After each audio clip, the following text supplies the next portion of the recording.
The history of our story began long ago.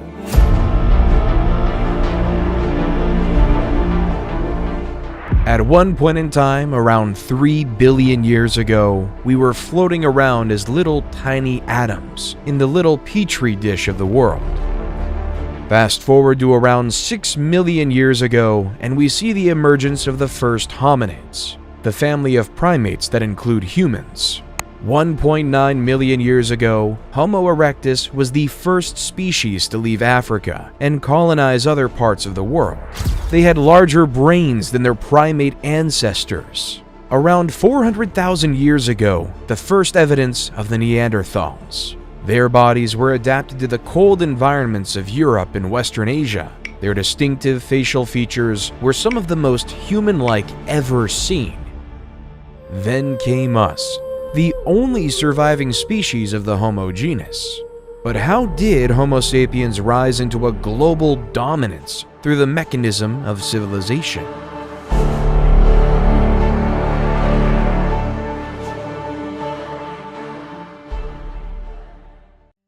We begin our story in the fertile lands of Mesopotamia in 4000 BCE. Nestled between the great Tigris and Euphrates rivers in the Sumerian city of Uruk. Instead of relying on hunting and gathering like our ancestors of the past, the citizens of Uruk were able to develop a way to harvest cereal grains like wheat and barley. However, turning cereal grains into edible foods took a lot of work.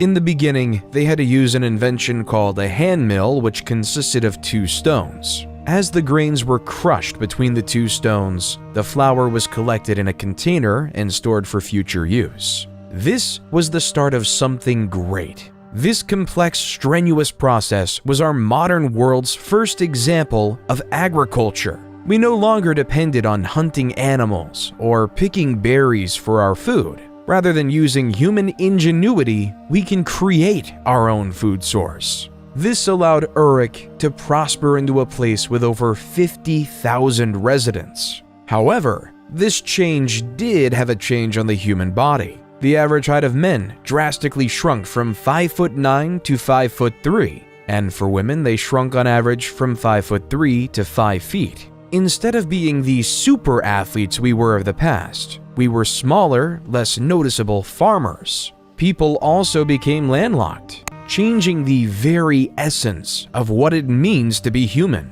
In the early 3000 BCE, according to legend, King Gilgamesh began his rule as a Sumerian king of his region. One of the world's earliest poems, the Epic of Gilgamesh, describes the story of Gilgamesh and his quest for immortality. He meets a wise traveler named Utnapishtim, who tells a story of a great flood sent to destroy the world. Towards the poem's end, Gilgamesh says, "Life which you look for, you will never find. For when gods created man, they let death be his share, and life withheld in their own hands." However, by the end of 3000 BCE, the Akkadians ousted the Sumerians. Sargon the Great took power and conquered all of Sumeria.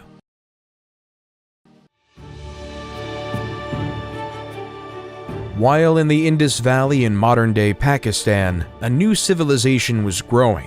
The Indus Valley Civilization, 3300 to 1300 BCE, was most notable for its highly advanced toilet system. The toilets were built with a seat and a chute that led to the underground drainage system. The sewage was then carried away from the homes through a network of covered drains, preventing disease spread. The waste was treated and disposed outside of city limits, helping to keep the cities clean and hygienic.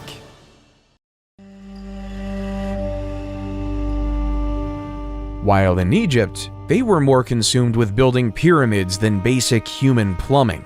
This was because, in ancient Egyptian religion, it was believed that when a pharaoh was to die in the physical world, his spirit would continue to live on in the afterlife, in which they would continue to rule in perpetuity, and where they would be worshipped by the living. Inside these pyramids, the pharaoh's body was carefully mummified, a process believed to preserve his physical form and help ensure his spirit's journey to the afterlife. The pyramid was also filled with offerings and treasures intended to provide the pharaoh with the resources he would need in the afterlife. Every pharaoh wanted to make sure they were immortal. They wanted to succeed in the afterlife. They wanted to be worshipped forever. That's why it was an utmost priority for Egyptian pharaohs to build pyramids for themselves when laid to rest. It started when Pharaoh Djoser, 2667 to 2648 BCE, built the Step Pyramid at Saqqara, followed by Sneferu, 2613 to 2589 BCE, who built several pyramids, such as the Bent Pyramid and the Red Pyramid. Then came the pharaoh Khufu, 2589 to 2566 BCE, who built the famous Great Pyramid of Giza in a labor-intensive 20-year process, one that the world still marvels at today. Khufu was then followed by pharaohs Khafre and Menkaure, who built the slightly smaller second and third pyramids of Giza respectively.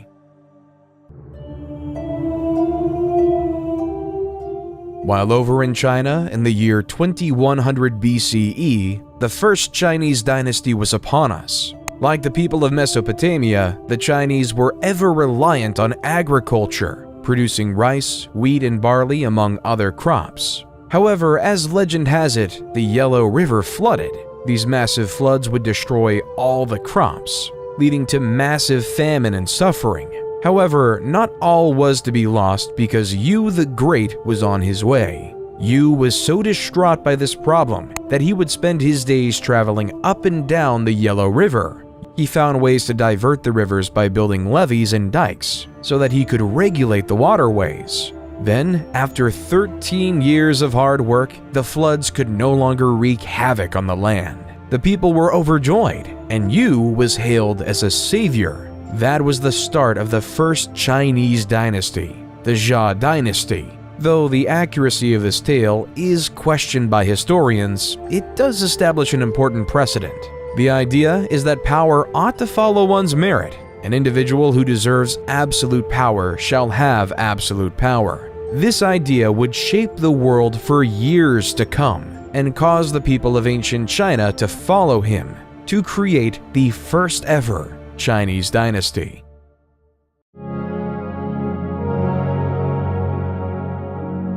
While back over in Mesopotamia, around 1772 BCE, a Babylonian king named King Hammurabi created the basis of the legal system as we know it today. Hammurabi ordered the creation of a 7-foot-tall, 2-foot-wide stone slab. Written on it was a system of 282 laws that each citizen of his kingdom was to follow. Such laws included various laws such as Law 1. If a man brings an accusation against another man, charging him with murder but cannot prove it, the accuser shall be put to death. Law 196. If a man destroys the eye of another man, they shall destroy his eye. Law 197 says, if he breaks another man's bone, they shall break it. Law 199. If he destroys the eye of a man's slave or breaks the bone of a man's slave, he shall pay 1/2 his price. However, what King Hammurabi did was create a society based on laws.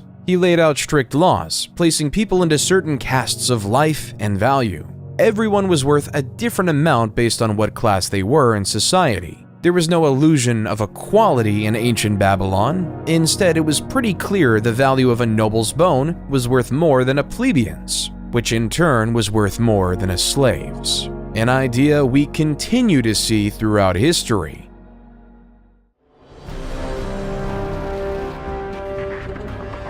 While in modern-day Turkey, a lesser-known civilization came to power. The Hittites' empire under the charismatic rule of the leader Labarnus, 1680 to 1650 BCE. He was a skilled ruler with a single vision in mind, uniting the Hittite city-states under a single rule. Labarnus led his army from city to city, conquering neighboring city-states and making alliances with their leaders. He was a shrewd diplomat, and he used his diplomatic skills to win over the hearts and minds of the people. Eventually, Labarnus became the ruler of all the Hittite city-states and established the empire. He was a just and fair ruler and was loved by his people. Under his rule, the Hittites prospered and their territory expanded, leaving them right next to their neighbors in Egypt.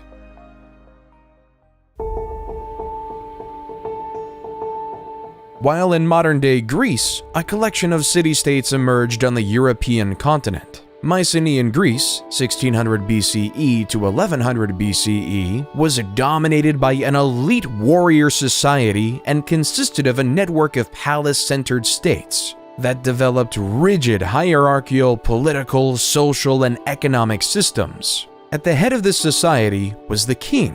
However, unlike a unified civilization, each city was on its own. A city-state is a city that, with its surrounding territory, forms an independent state. The development of city-states such as Troy, Mycenae, and Pylos start to grow.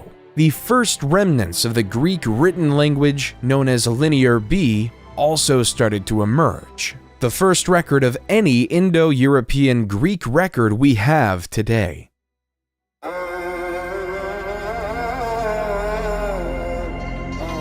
While back in Egypt, they started to create a social pyramid of another type, the Egyptian social pyramid. Like the Great Pyramid of Giza, it is more prominent at the bottom and tinier at the top.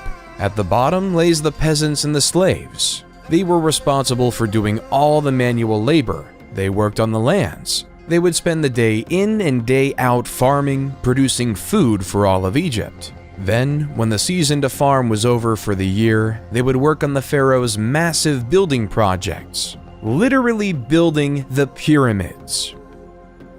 Slightly above the slaves came the artisans. They were the stonemasons, the plasters, and the sculptors who created the exuberant art the wealthy desired, and for Egypt is most known for today. Then came the merchants, who spent their days navigating the Nile, trading gold, papyrus, and linen to anyone who could afford it. They were well respected and able to make a healthy profit by selling. Then came the scribes. These masters of the world would go to specialized scribe schools just to master the language of ancient Egyptian hieroglyphics. In practical use, these scribes took account of the stores of food, various tax documents, and even the daily lives of the pharaoh. After the scribes came the soldiers. The soldiers were tasked with protecting the Egyptian empire. They dedicated their lives to defend or make preemptive strikes against their enemy. Generally, they were well fed. Then, near the top, came the bureaucrats. These high-ranking government officials did essential tasks at the top of society, like the viziers, who ran the logistical tasks necessary to run a civilization. The priests oversaw taking care of the temples to ensure the gods were well cared for. The nobles oversaw specific regions of the empire and kept order in said regions. At the top, the purpose of everyone below was the pharaoh, the king and the mediator between the gods and the world of men.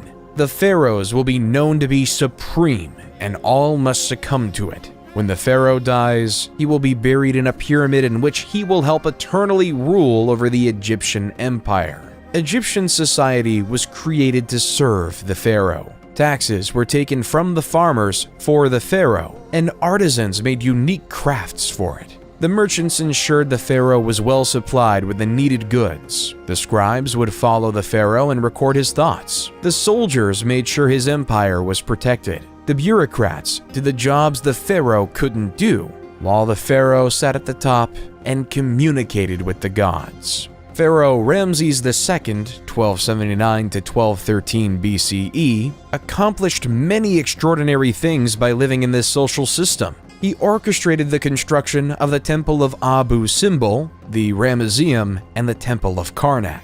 He was also able to grow the Egyptian empire and reconquer lands lost by other pharaohs, except for the land claimed by the Hittite Empire.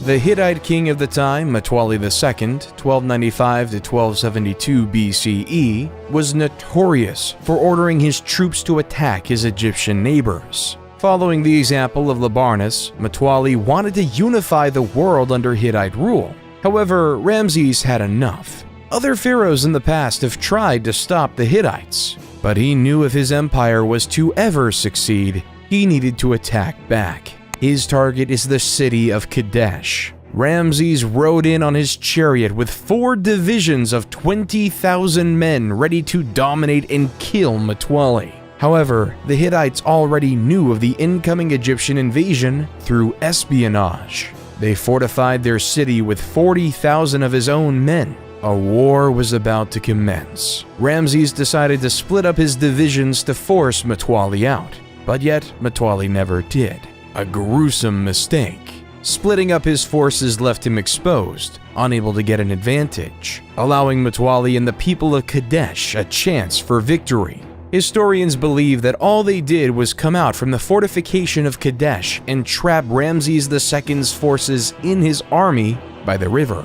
But yet, for some unknown reason, they never did, leaving the Battle of Kadesh to end in a draw. After the battle, though, both sides decided it would be best to stop attacking each other, that they should live in peace and unity in this world. Then, after the death of Mutawalli, the new king Hattusili III took the throne of the Hittite Empire. Through the means of messengers in the year 1258 BCE, both Ramses and Hattusili signed the first peace treaty to ever exist. Reading in part, Ramses the Great King, the king of the country of Egypt, shall never attack the country of Hatti to take possession of a part of this country.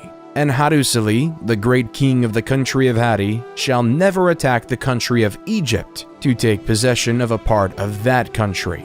Then, a period of friendship occurred between these two once warring nations. The Hittites were skilled in metalwork and taught the Egyptians to make superior weapons and tools. At the same time, the Egyptians, master of agriculture, shared their knowledge with the Hittites. Trade for the benefit of both civilizations. Both civilizations prospered because of this. Peace can lead to prosperity. The agreement was kept in place until around 1200 BCE because that's when the Hittite Empire fell, because of the constant attacks they faced from the Sea People, leaving the Hittite Empire to be lost in the state of history.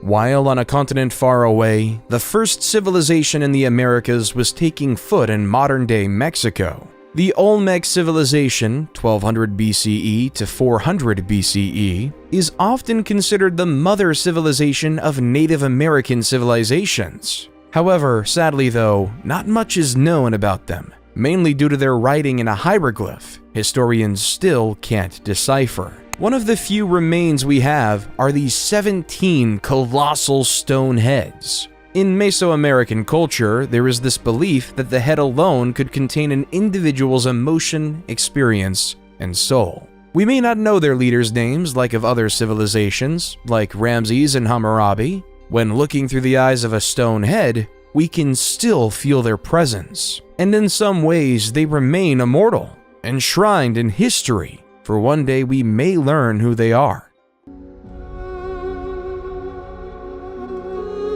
While in the east, the Zhou dynasty, 1046 to 256 BCE, in China was taking its stride. The Zhou dynasty gained power because of the failures of the less critical Shang dynasty. They believed in the idea of a mandate from heaven. This resulted in 4 principles in the Chinese dynastical structure that would be repeated repeatedly. 1. Heaven grants the emperor the right to rule. 2. Since there is only one heaven, there can only be one emperor at any given time. 3. The emperor's virtue determines his right to rule. And 4. No one dynasty has a permanent right to rule. A ruler in dynasty could lose the mandate from heaven, and the heavens weren't always on the side of the rulers. Over time, it will fade into another dynasty. The heavens would send signs of droughts, famines, floods, and earthquakes across the land, signaling they'd lost the blessing from above. This is how the Shang dynasty fell, and the Zhou dynasty grew to prominence. The Zhou dynasty brought another style of government and the creation of feudalism. The system was straightforward, leading to another social pyramid. At the bottom lay the peasants, who were tied to the land and whose job was to produce crops for the empire. Then came the soldiers, whose job was to protect the lands from foreign invaders. Then the lords, who owned the land and taxed the peasants a portion of their crops, who in turn, the lord gave some of their crops to the king.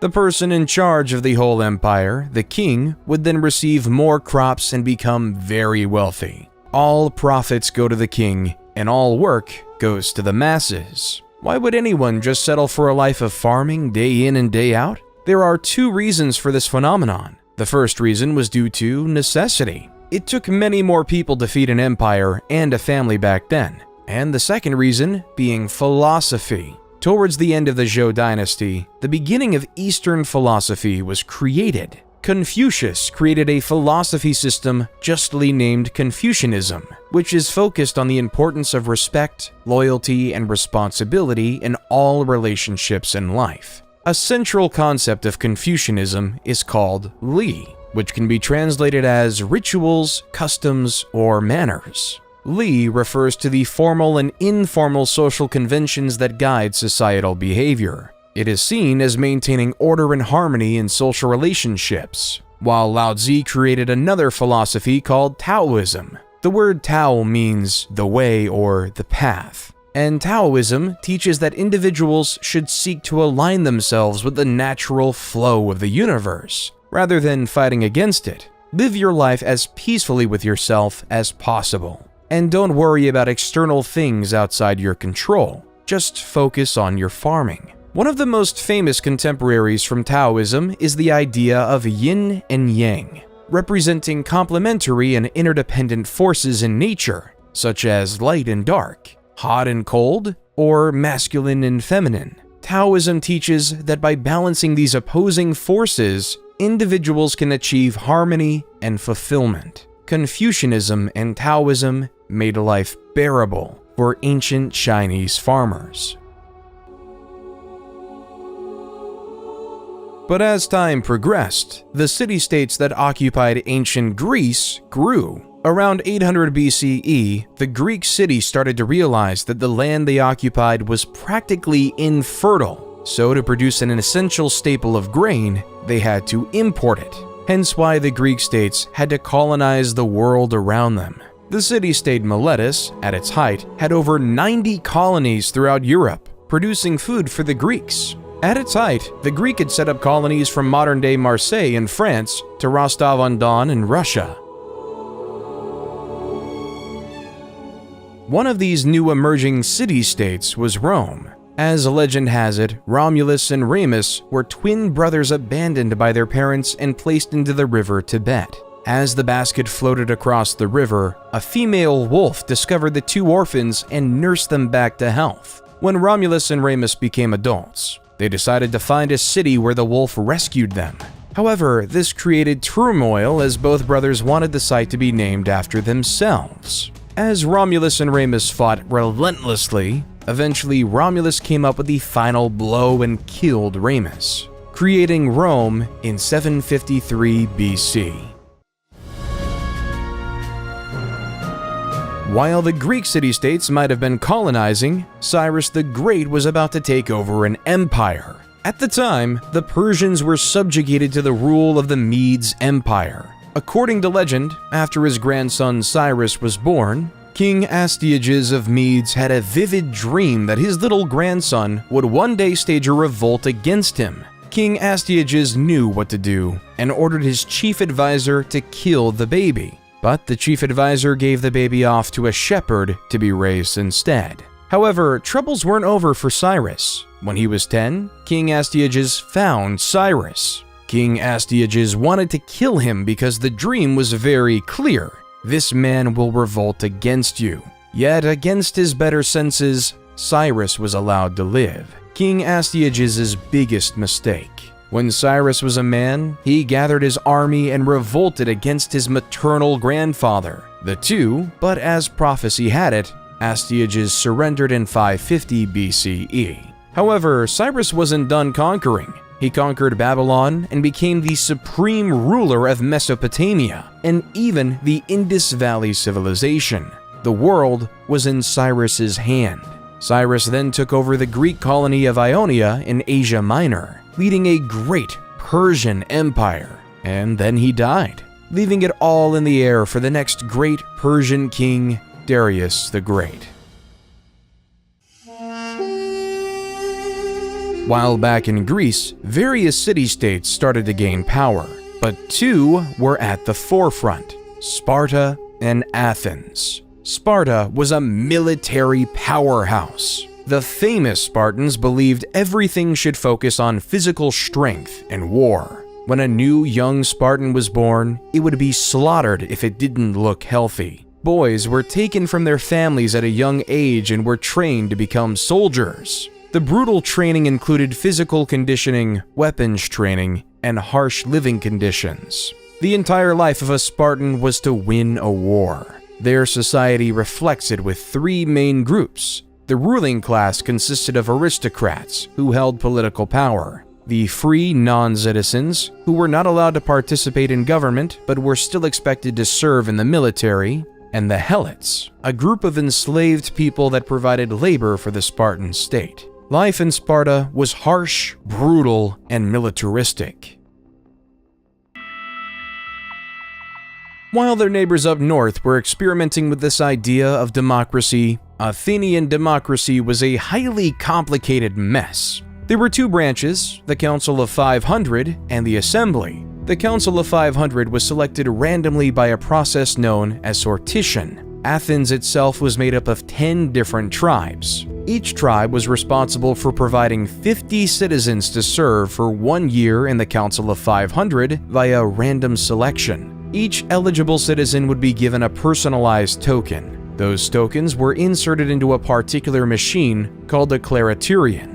This long-lost technology included tubes and balls, which somehow selected 50 residents of each tribe to join the illustrious Council of 500. While in the Assembly, there was a system in place that said that every single citizen had a vote. Of course, to be a citizen, you had to be a male and not a slave, and either born in Athens or to Athenian parents. The Council of 500 would create the agenda for the main assembly to vote on because over 30,000 people could have a vote at any given time. It was total chaos. So to quell this, the council would nominate 9 presidents the morning of the meeting, and it was their job to ensure all the rules and procedures were being followed. Since they were appointed right before the assembly met, they were almost impossible to bribe. Somehow, the assembly would loudly vote on whether a bill would pass. They would vote on matters like appointing generals, various laws, and other government bureaucracy. However, not everyone liked this Athenian democracy. The famous Greek philosopher Plato thought the idea was barbaric. In Book 6 of his seminal book, The Republic, Plato writes, "The true navigator must study the seasons of the year, the sky, the stars, the winds, and all the other subjects appropriate to his profession if he is really fit to control the ship. Think that it's quite impossible to acquire the professional skill needed for such control, and that there's no such thing as the art of navigation." How much could a randomly selected member of the Council of 500 really know? How much could he fully contribute to society? Should we allow a random member of society to have any power? Instead, Plato would advocate for the idea of a philosopher king, a man who studies wisdom, logic, and reasoning, a man who dedicates his life to understanding how to be just, a man who will become the navigator of wisdom.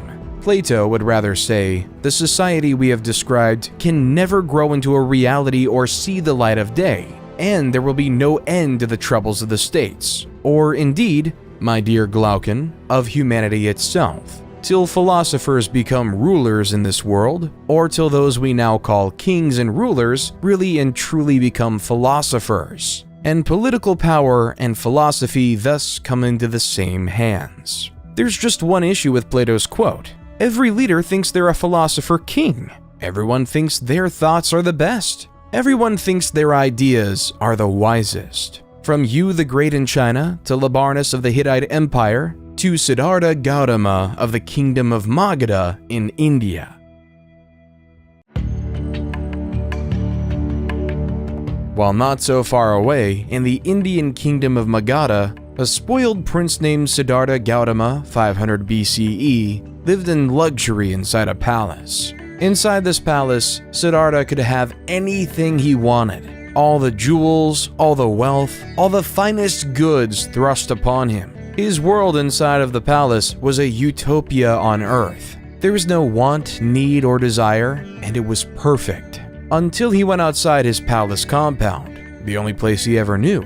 As he took his first steps outside of his palace, what he saw struck a chord. He saw an old man dying right on the street in front. He realized that the human experience wasn't something that was perfect and sublime. Instead, it was death. As Gilgamesh realized many years ago, this was an inevitable part of the human experience. Siddhartha left his life of luxury behind and began a quest for knowledge and enlightenment. He studied with spiritual teachers and meditated for many years, searching for answers to life's big questions. Finally, after 6 years of seeking, he sat down under a fig tree and meditated until he achieved enlightenment. Enlightenment is a state of inner peace, in which one has transcended the limitations of the ego and is in touch with a universal consciousness or divine essence. It isn't a fixed and permanent thing, but rather an ongoing process of growth and development. But under that fig tree, Siddhartha became known as the Buddha,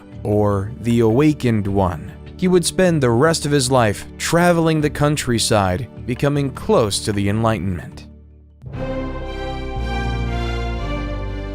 Darius was determined to follow in his father's footsteps and take over the world. After finalizing their rule over the city-state of Ionia, the Persians were on a quest to take over Greece. Darius and his 20,000 men came to the city of Marathon in the year 490 BCE, a city 26.2 miles away from Athens. The Athenians were vastly outnumbered, with only 10,000 men. As the Persians were trying to regroup, the powerful Greek hoplites crushed the weaker Persian foot soldiers by routing the wings before turning towards the center of the Persian line. The remnants of the Persian army fled to their ships and left the battle. Early historians believe the battlefield littered 6,400 Persian bodies, while the Athenians lost only 192.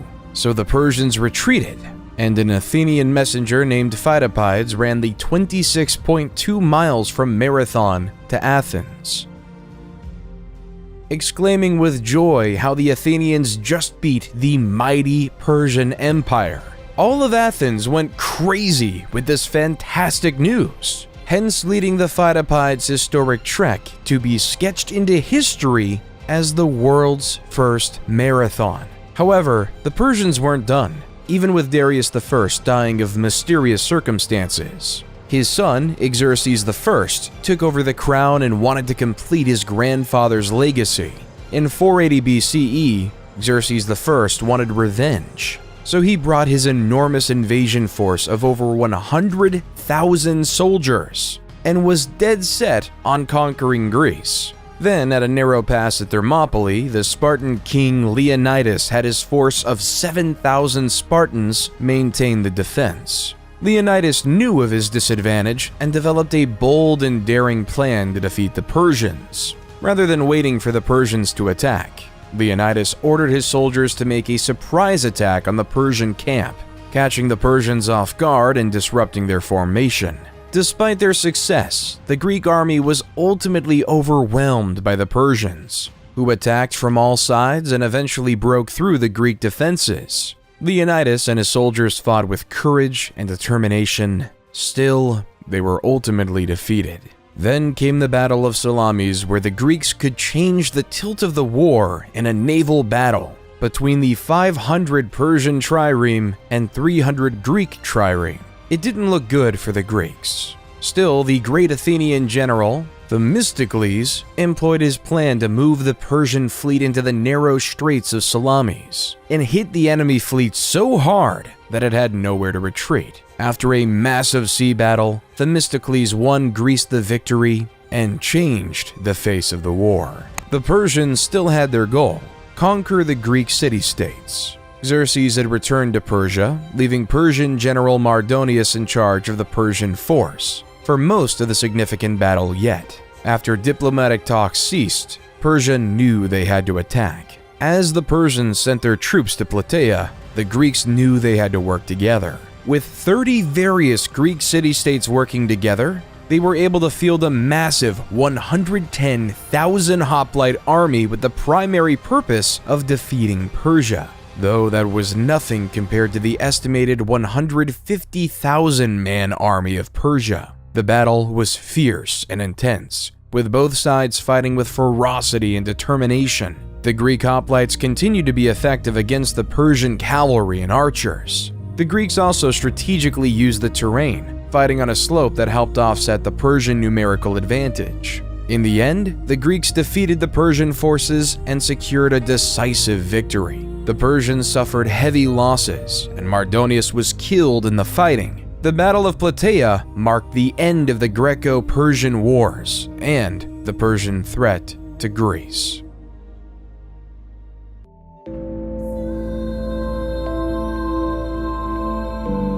After the Persian War, life in ancient Greece was spectacular. A golden age of culture was upon us. With no longer having to face the threat of war, Athens was able to create architectural wonders, such as the Parthenon. The Parthenon sits upon the Athenian Acropolis, a prominent hill overlooking the city of Athens, to show its wealth and culture. No matter where you'll go in Athens, you can still see the Great Parthenon even today. Then came the theater. Around this time, the state would sponsor the most significant poets to create stories in the Athenian festival, called the City Dionysia, a festival designed to worship the Greek god of theater and fertility, Dionysus, creating playwrights such as Sophocles, Aeschylus, and Aristophanes.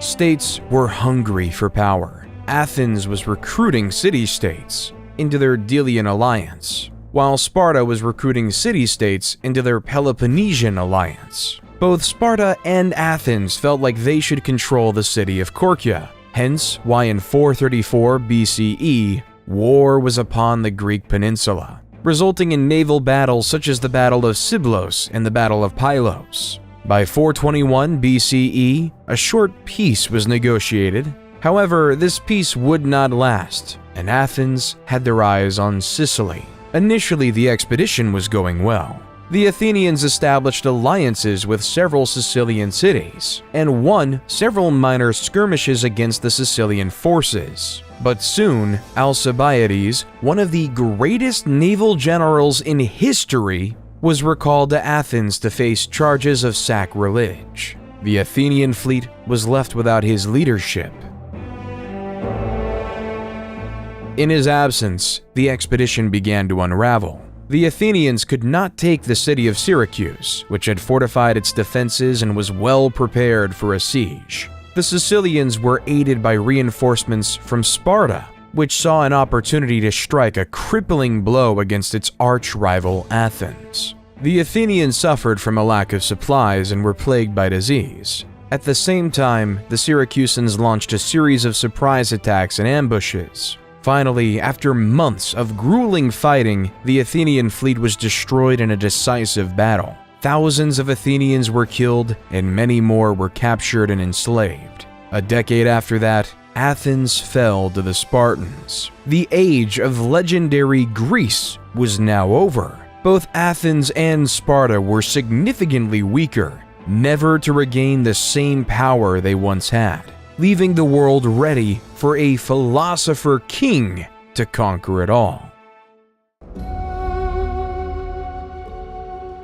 Then, in the east, the mandate of heaven was up. The Zhou dynasty, after a long 800-year rule, it was deemed by the heavens that their empire was up, which led to a period known as the Warring States, 474 to 221 BCE. This resulted in Han Fizi, who created a new philosophy called legalism. Followers of legalism believed that people were inherently selfish and would only act in their own self-interest, and that the only way to keep them in line was through a system of rewards and punishments that was clear and consistently enforced. This resulted in Fizi claiming that the best way to achieve social order was by establishing a powerful ruler responsible for enforcing the law and punishing wrongdoers. He also believed the ruler should have complete control over the military, the economy, and society.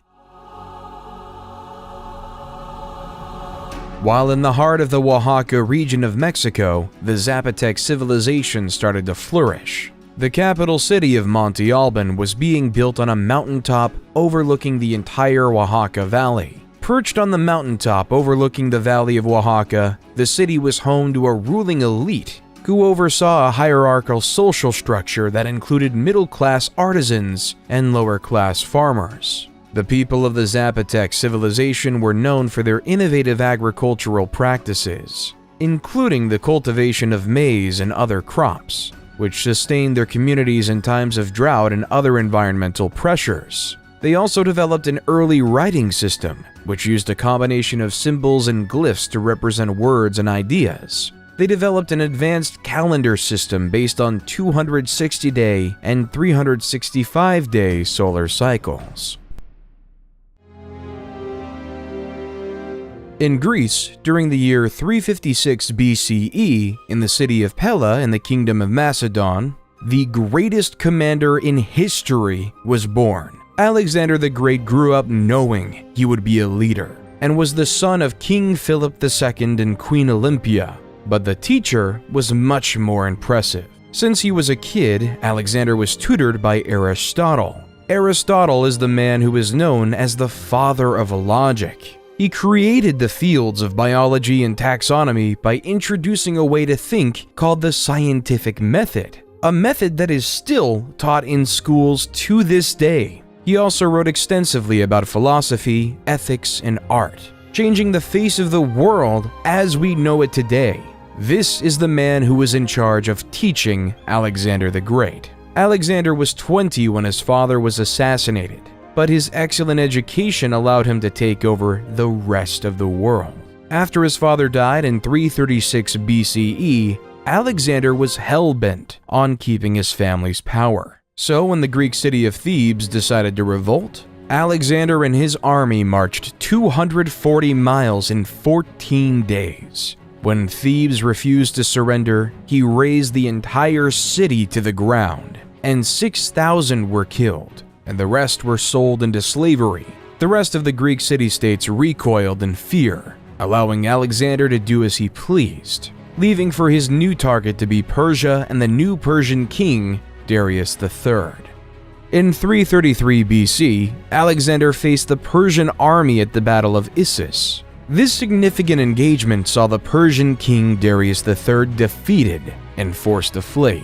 Alexander then captured several key cities, including the vital port of Tyre, which had resisted his initial siege. In 331 BC, Alexander faced Darius III again at the Battle of Gaugamela, near the Tigris River in modern-day Iraq. Despite being outnumbered, Alexander won a decisive victory using superior tactics and mobility. The Persian army was shattered, and Darius III fled once again. Alexander then proceeded to capture the Persian capital of Babylon and took control of much of Mesopotamia. He continued his campaign eastward, winning battles in what is now modern-day Iran and Afghanistan. In 330 BC, he captured the Persian capital of Persepolis, a city of great wealth and cultural significance. But Alexander wasn't done. He wanted to expand eastward, eventually crossing the Hindu Kush Mountains into India. However, his troops grew tired of the endless fighting and refused to go any further, and Alexander was forced to turn back.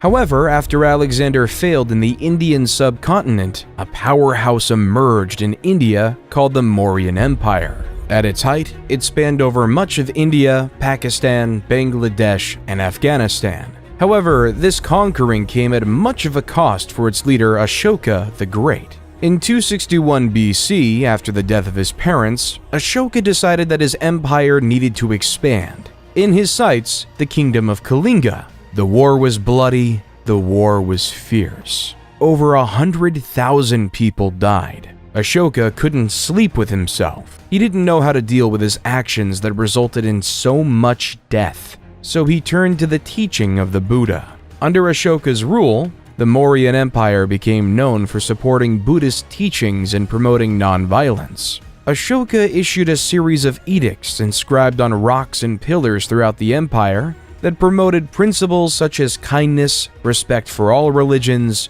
and the abolition of slavery. Certain traits were not shared in the West by Alexander.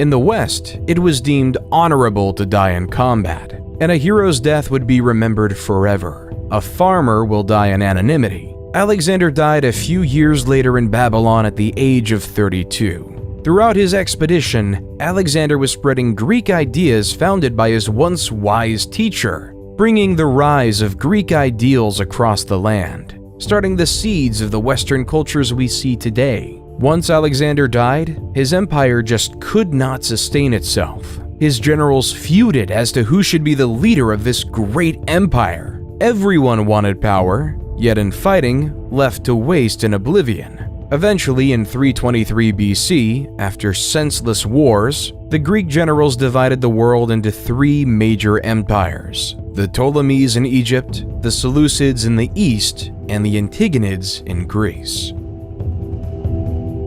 Ptolemies, one of Alexander's generals, led Egypt into a period of prosperity. Inspiration by his former leader, Ptolemies built the Library of Alexandria, a hub for an intellectual scholarship. Intellectuals from all over will come to the library to exchange ideas and thoughts throughout the world, leaving us to have great philosophers like Plato and Aristotle to be the backbone of our culture.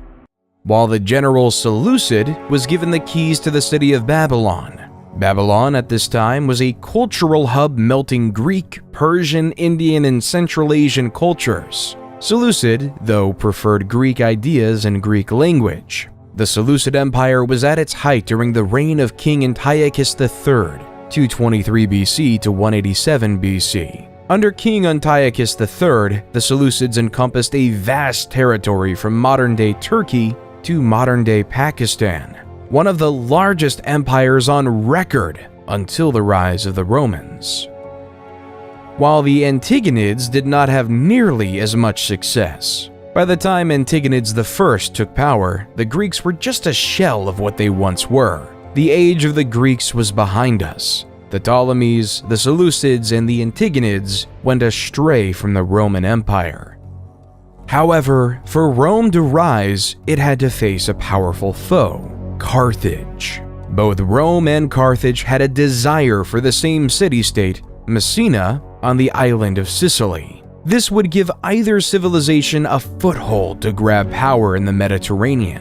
The First Punic War was upon us, and after 20 years of fighting, in the year 241 BCE, and the defeat of Carthage, the Treaty of Lutatius was signed. The peace, though, was short-lived. In 218 BCE, the Second Punic Wars began when the Carthaginian general Hannibal invaded Italy with his army, including elephants, to conquer Rome. Hannibal won several early battles, including the Battle of Cannae in 216 BCE. Still, he was ultimately defeated by the Roman general Scipio Africanus at the Battle of Zama in 202 BCE. The war resulted in the complete defeat of Carthage, which was forced to cede its territories to Rome, and the end of the Carthaginian Empire. There was no doubt in the world anymore that it was time for the Romans to take charge in the West.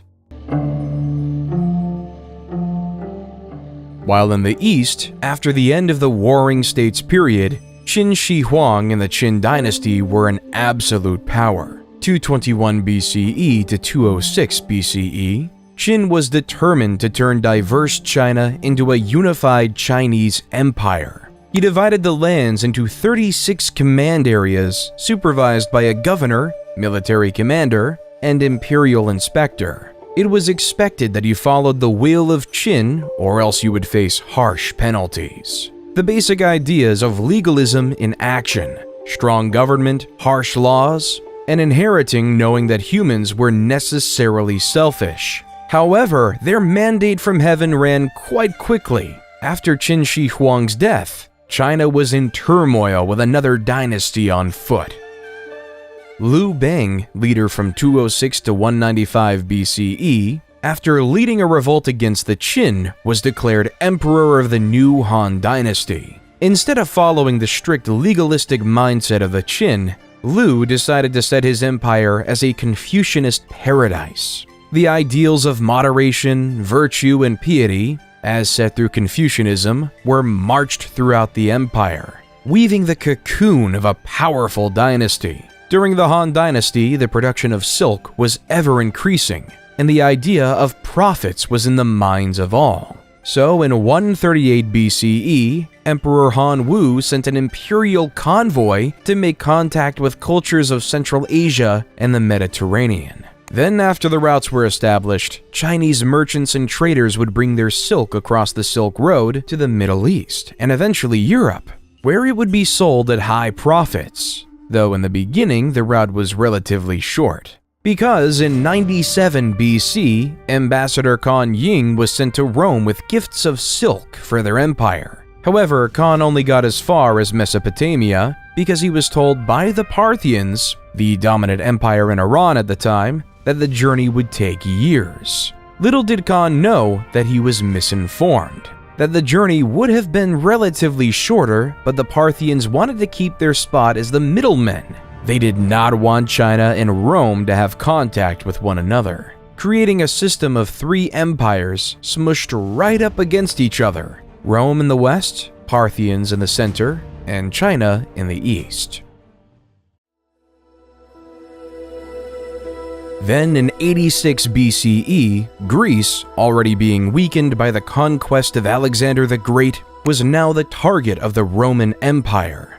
General Lucius Cornelius Sulla led an army of legions to the forefront of Athens. He besieged Athens for several months, brutally torturing the citizens within. Eventually, when Athens fell, he ordered his soldiers to loot and pillage the city, destroying many important cultural treasures. This takeover cemented Rome as a superpower. Athens no longer had the power, but rather it was in Rome. While in 63 BCE, General Pompey was tasked with capturing Jerusalem and the region of Galilee, the Romans quickly captured the cities, forcing Galilee to be placed under Roman rule, including a small village called Nazareth. The Romans' desire to expand didn't end in Galilee, though. In 58 BCE, Julius Caesar was appointed governor of the Roman Province of Sicilian Gaul, northern Italy, with the express assignment of conquering the rest of the Gauls. At the time, the Gauls were a group of Celtic peoples who lived in that area that is now France, Belgium, and parts of Switzerland, Germany, and Italy. However, it was Caesar's job to take over these Celtic tribes, while the Gauls, who were insistent on their independence, all had to work together under the leadership of Vercingetorix in a last-ditch attempt to stop the Romans. As Caesar brought his troops to Alesia in 52 BC, war was upon us. Alesia was surrounded by a double wall and a ditch, with additional fortifications on the town's hills. Vercingetorix had gathered a large force of Gallic warriors inside the town. In contrast, Caesar had assembled a sizable Roman army outside the walls. Caesar realized that a direct assault on the town would be complex, so he surrounded the Gallic forces and starved them into submission. He ordered the construction of a series of fortifications around Alesia, including a circumvallation wall that encircled the town, and a second wall and ditch that faced outward to defend against any attempts to break out. Over several weeks, Caesar's forces engaged in a grueling siege of Alesia, with both sides suffering heavy losses. The Gallic warriors inside the town made several attempts to break out, but they were repelled by the Roman forces. The tide of the battle turned in favor of the Romans when a second Gallic army, led by Vercingetorix's ally Commius, attempted to relieve the siege. Caesar sent a detachment of his forces to intercept the Gallic reinforcements. After a fierce battle, the Roman soldiers emerged victorious. With his forces surrounded and facing starvation, Vercingetorix was forced to surrender. He emerged from Alesia and offered himself as a prisoner to Caesar, effectively ending the Gallic resistance to Roman rule. Throughout the next 2 years, Caesar crossed the Gallic Empire, conquering and implementing it into Rome. The Gauls were implemented into Rome, even gaining citizenship within the empire. However, the Senate was not happy with Caesar. Even though he had great success against the Gauls, the Roman Senate wanted him to stop. They did not like the popularity Caesar was gaining, nor the power he was controlling. So the Roman Senate called upon Caesar to resign his command and disband his army, or risk being declared an enemy of the state. This led Caesar to an essential choice to make. Will he either follow the will of the Roman Senate or ignore them and start a bloody civil war? Roman law at the time prohibited any general from crossing the Rubicon River and entering mainland Italy with a standing army without the expressed permission of the Roman Senate. To do so would be treason, and this tiny stream would reveal Caesar's intentions and mark the point of no return. Civil war was imminent as Caesar and his army marched over the Rubicon. Battles in Corfinium and Pharsalus showed the Senate that Caesar was a worthy foe, so the Roman Senate appointed his son-in-law, Gnaeus Pompey, to lead the Roman forces against his father-in-law. Both parties knew the importance of Spain, due to it providing a link between Italy and the rest of Europe. The two armies clashed near the town of Leda in northeastern Spain. Caesar's army was significantly outnumbered, but he could use his superior military tactics and training to gain the upper hand in the battle. After several days of intense fighting, Caesar emerged victorious, forcing Pompey's forces to retreat, declaring Caesar as the new leader of Rome. When Caesar made it back to Rome, the crowds were chanting, "Hail Caesar! Hail Caesar!" The people then decided that he would be the dictator of Rome for life. Caesar immediately set to work, implementing a series of reforms and policies aimed at improving ordinary Romans' lives and strengthening the central government's power. He ordered the construction of new infrastructure, such as roads, bridges, and aqueducts, which helped to connect different parts of the city and improve trade and commerce. Caesar also enacted a series of political and social reforms, including granting citizenship to many people living in the Roman Empire and creating new laws and customs that were based on Roman practices. He encouraged the spread of the Latin language and culture throughout the city and established the Julian calendar, which is the basis of the calendar we use today. However, Caesar's reign was short-lived because 2 years later, in 44 BC, he was stabbed to death by two loyal senators, Cassius and Brutus. The assassination of Caesar led the Roman world into disarray. The world was filled with factions vying for government control without a strong leader.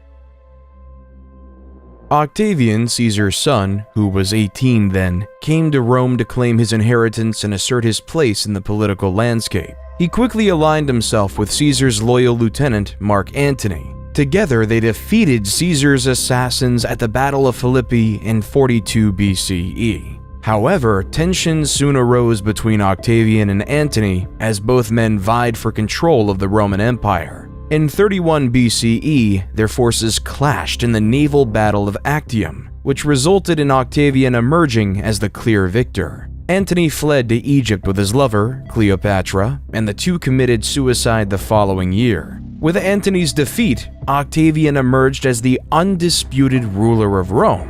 In 27 BCE, he was appointed Augustus and became the first Roman emperor.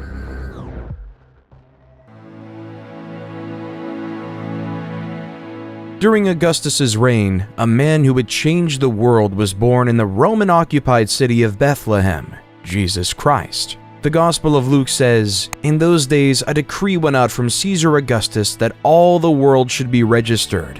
This was the first registration when Quirinius was governor of Syria, and all went to be registered, each to his own town."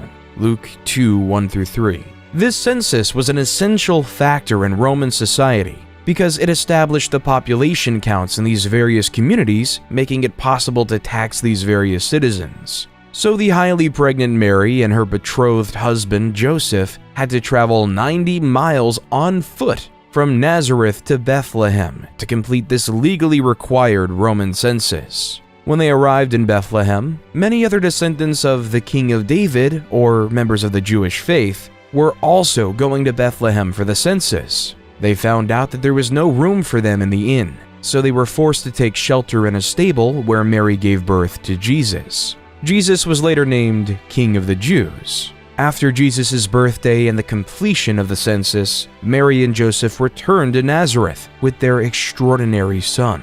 As the years of Jesus went on, stories about him grew. More and more followers began to worship Jesus as their Messiah. They claim that he can catch an endless amount of fish. They claim that he can cure the blind, and they claim that he was the Son of God. So these followers, specifically his disciples, started to write down his entire life journey. 4 of his closest disciples, Matthew, Mark, Luke, and John, wrote down the main chunks of the book in these parts called Gospels. Each of these Gospels covered almost all of the same events, the narrative life of Jesus Christ. This narrative testimony of a child born in a stable changed the world forever. Even though many loved Jesus, some viewed him as a threat.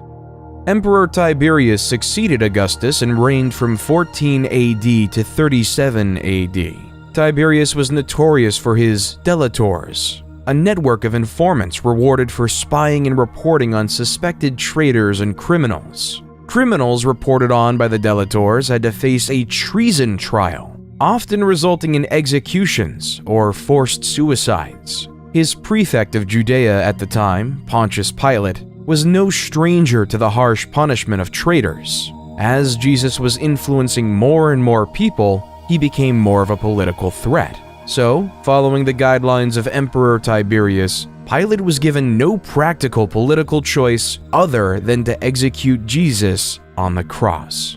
Roman law was evident then. One must follow the emperor's will or else they will perish. As Jesus was crucified on the cross, a new religion was born: Christianity. In the beginning, Christianity was just a small sect of Judaism. Nevertheless, its growth would be unparalleled.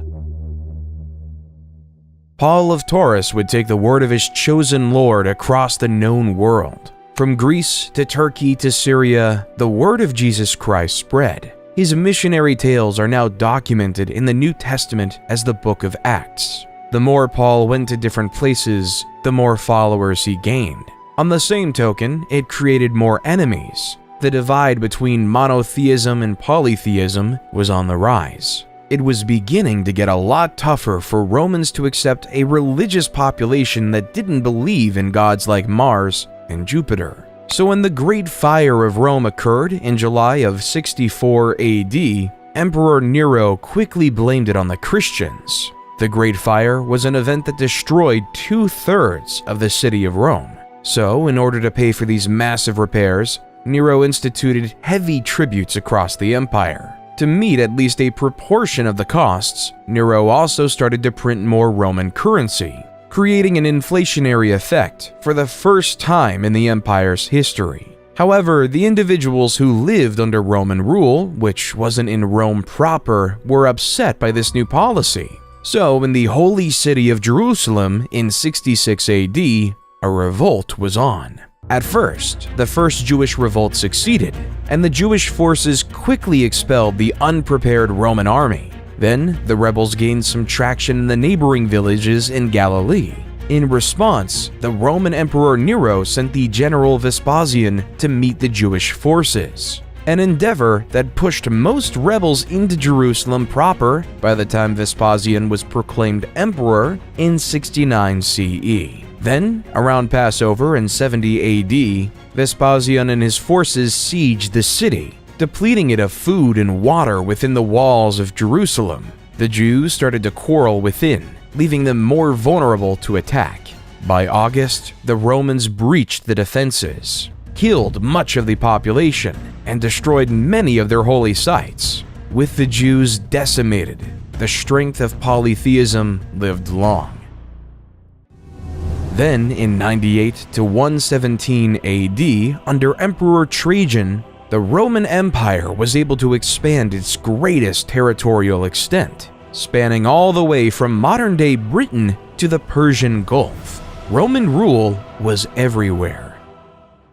Well, except for in the Americas, because the Romans didn't even know they existed. In the Americas, we can see the growth of various civilizations across the Andes located in modern-day Peru and Chile. The Mochi civilization was able to build monumental structures, like the Huaca del Sol and Huaca de la Luna, impressive pyramids that were the center of their religions. They also created advanced fertilization techniques that used bird droppings as fertilizer. Their highly centralized government made everyone know their place in society. While a little bit more south, the Nazca civilization is one enthralled in mystery. The people of Nazca created a series of large-scale geoglyphs consisting of hundreds of individual figures, including geometric shapes, animals, and human-like figures, by removing the dark reddish-brown iron oxide-coated pebbles covering the surface of the Nazca Desert. These lines are now called Nazca lines, the purpose of which is still unknown to this day and subject to conspiracy theory today. Around 100 AD, the Zapotecs started establishing Monte Alban, their capital. It was one of the first examples of urban planning in the Americas. The city was laid out in a grid pattern, with main roads and smaller side streets leading to plazas and public buildings. The city was also divided into different districts, each with specialized functions, such as residential, administrative, and religious, leaving it to be in use for 1,000 years after that.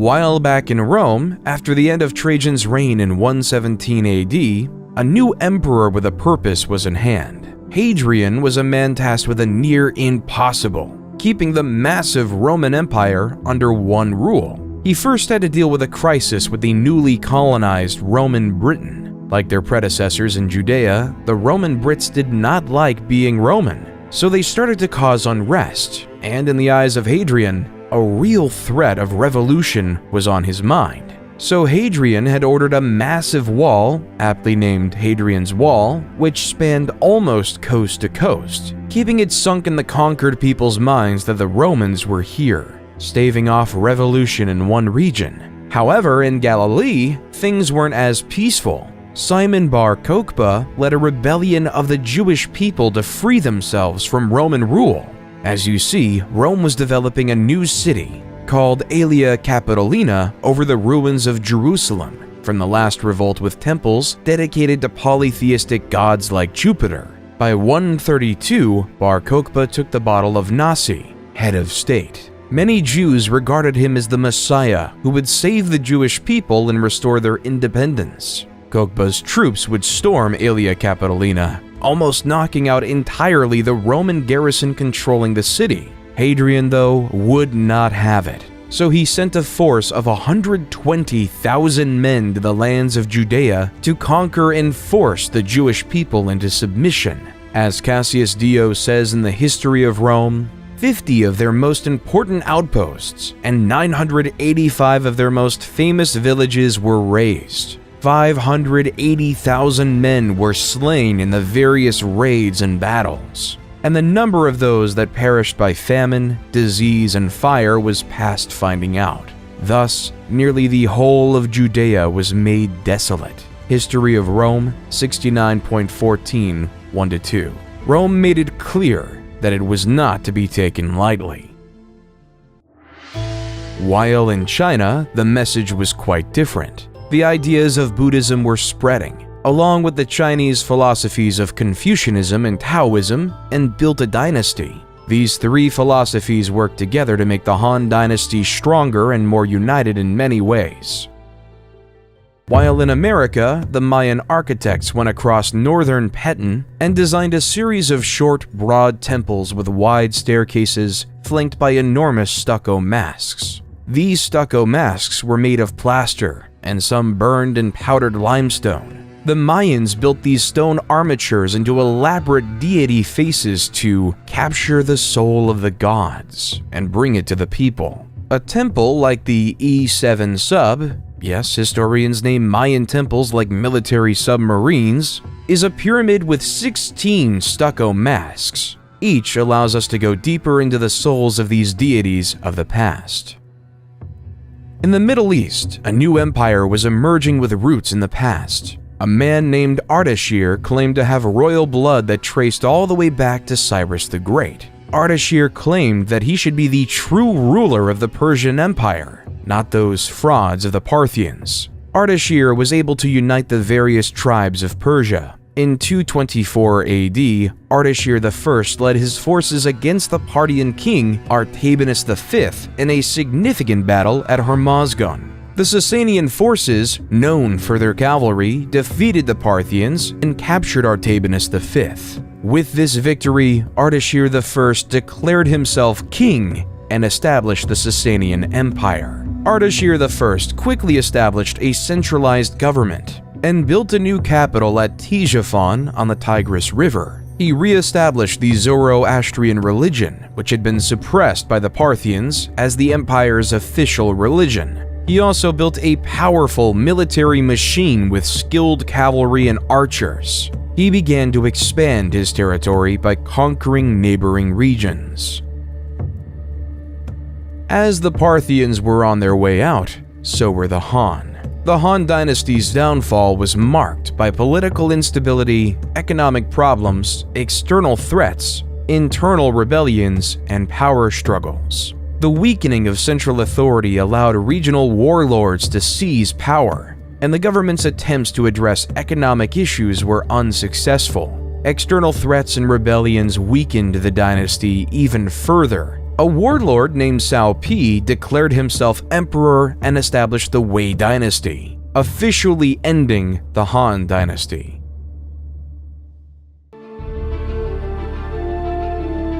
While back in Rome, Emperor Diocletian, 284 to 305, faced a problem. Rome was becoming too large and impossible to manage. So Diocletian created the Tetrarchy and divided the region into 4, where each region was governed by a separate emperor. Within the Tetrarchy, there were 2 types of emperors, Augustus and Caesars. Diocletian chose Maximian to be his equal to Augustus. In contrast, Galerius and Constantius were appointed to be Caesars. However, this system created uncontrolled chaos and anarchy. Each emperor had desires for power and ambition, and it all came to a head in 305 when power shifted. Both Diocletian and Maximian retired, and in 306, Constantius died. 3 out of the 4 original leaders were left out of the system, leading to a power vacuum to come. Emperor Constantine the Great was appointed by his father's army unilaterally as an Augustus and a Caesar at the same time to replace his father.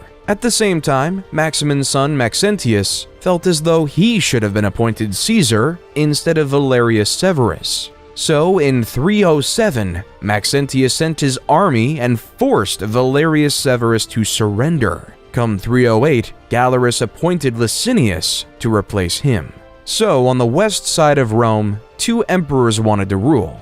Constantine ruled over Gaul and Britain, and Maxentius ruled Italy and North Africa. Maxentius had a difficult time consolidating his power, and he faced increasing resistance from the people of Rome.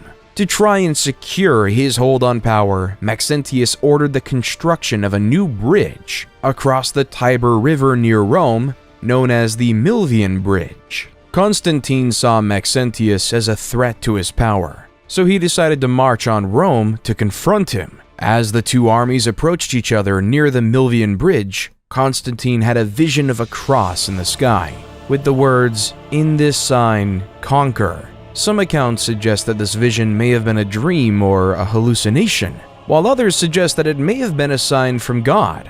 Regardless of the nature of the vision, Constantine took it as a sign that he would be victorious in battle if he fought under the sign of the Christian cross. He had his soldiers paint this symbol on their shields and banners, and he went into battle with renewed vigor and confidence. The battle was fierce and brutal, with both sides suffering heavy losses. Maxentius had a larger army, but his troops were spread out and disorganized. Constantine was able to take advantage of this, and he was able to push Maxentius's forces back towards the Tiber River. In the chaos of the retreat, Maxentius was forced off the Milvian bridge and into the water, where he drowned. Shortly after his victory, Constantine met Licinius at Mediolanum, modern Milan, to confirm several political and dynastic arrangements to produce the Edict of Milan.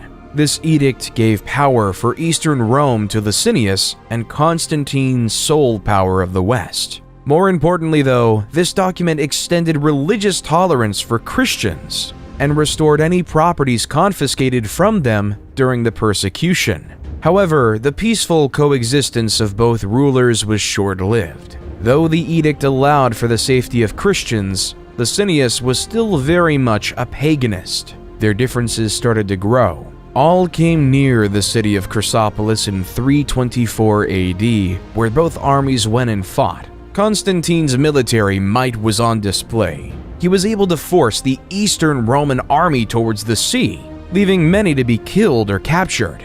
Constantine was declared the sole leader of Rome, and Licinius was declared dead by hanging. He renamed the Eastern Roman capital from Byzantium to Constantinople to celebrate his victory. Then in 325 AD, Constantine presided over the First Council of Nicaea, when the 300 bishops established the now famous Nicene Creed, which declared that Jesus Christ was begotten, not made, and of one substance with the Father.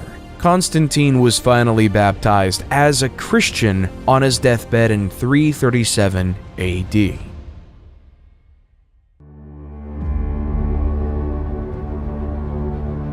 Come 370 AD, a new player was on the scenes. The Huns were a barbaric nomadic civilization who were masters of warfare. According to legends, they were taught horsemanship as early as the age of 3. Also, they would attack their own with a sword to teach them how to endure pain. These people weren't to be messed lightly with. When they crossed the Volga River in 370 on their horses and lusted for blood, the Alan civilization didn't stand much chance. 2 years later, they attacked the Ostrogoths, an eastern tribe of Germanic Goths who harassed the Roman Empire by frequently attacking their territories. By 376, the Huns had attacked the Visigoths, the western tribe of Goths, and forced them to seek sanctuary within the Roman Empire. As the Huns dominated Goth and Visigoth lands, they earned a new reputation as the new barbarians in town and seemed unstoppable. By 395 AD, they began invading Roman domains, and some Roman Christians believed they were devils who arrived straight from hell. The reason they started invading Rome was because of the death of Theodosius the Great. His shining achievement as emperor was keeping the Goths and the Huns at bay. But on death, he decided to follow the ideas of Diocletian and split the empire up again, splitting up control between his two sons, Arcadius in the east and Honorius in the west, making Theodosius the last leader of a united Rome. With Honorius in charge, the incapable general made Western Rome an easy target to be bullied. The Visigoths, looking for a new place to live, had their eyes set on Rome. So throughout the early 410s, the Visigoths ransacked various Roman cities. Then, on August 24th, 410, the Visigoths sacked Rome, taking control of this historic city. It was the first time in nearly 800 years that a foreign army occupied the city of Rome. However, the Visigoths couldn't maintain control of Rome. Instead, they continued to ransack Roman territories until they established their kingdom in 418 in modern-day Spain. While the prospects of existence weren't so much better in Eastern Rome, the notorious Attila the Hun was gaining power, and his brutal tactics called him the Scourge of God. After a failed peace attempt in 441, Attila and his army stormed through the Balkans and the Danubian frontier. Another peace treaty was forged in 442, but Attila attacked again in 443, killing, ransacking, and pillaging his way to the well-fortified city of Constantinople. However, due to Constantinople's high walls, Attila couldn't conquer it. Instead, Attila was able to muster another peace agreement. He would leave Constantinople alone in exchange for an annual tribute of 2,100 pounds of gold, a staggering sum. Then in 451, the Huns invaded the Gauls, allowing the once enemies of the Visigoths and the Romans to wise up and work together to fight the Huns. According to legend, the night before the imminent battle, Attila consulted sacrificed bones and saw that thousands of his army would fall in the fight. The next day, his premonition came true. In the Battle of the Catalonian Plains, after hours of ferocious fighting, tens of thousands of soldiers lay dead, giving Attila his first and only military defeat in history. However, even after the loss, Attila and his army marched on and returned to Italy, continuously ravaging the cities. In 452, with Rome in sight, he met Pope Leo I, who acted as an emissary between Attila and Rome. There's no record of what they discussed. Still, according to legend, the apparitions of St. Paul and St. Peter appeared to Attila. They threatened to kill him if he didn't negotiate with Pope Leo I. Attila decided to pull out of Italy and return to the Great Hungarian Plain, whether because of his fear of the Pope and his saintly allies, or because of his troops were stretched too thin and weakened by malaria. However, the struggle for Western Rome wasn't over. In 476 AD, the young Emperor Romulus Augustus had trouble keeping power for himself, as many Romans felt he was illegitimate. So the Eastern Roman Empire sent the Germanic general Odoacer and his mercenaries to suppress a revolt by the Roman army in the region. However, instead of supporting the Eastern Roman Empire, Odoacer saw an opportunity to seize power for himself. He turned against the Roman government and deposed the last Western Roman emperor, Romulus Augustus, effectively marking the end of the Western Roman Empire. As the steps of his victory, Odoacer was declared the King of Italy. However, Odoacer's victory was short-lived, because in 493, Theodoric the Great of the Ostrogoths, with the support of Eastern Roman Emperor Zeno, came in and created the Ostrogothic Kingdom of Italy, sending Odoacer to meet his fate. While Europe was in the crux of a dark age, India, under the Gupta Empire, was in a mathematical golden age. Great mathematicians like Brahmagupta started using zero as a placeholder and as various solutions for mathematical equations. The astronomer Aryabhata was able to calculate the circumference of the Earth. He proved the world was round long before it was globally accepted. Aryabhata was also able to develop methods for calculating pi and square roots. However, his crowning achievement was creating the concept of an asymptote, which is a line that approaches the curve but never touches it.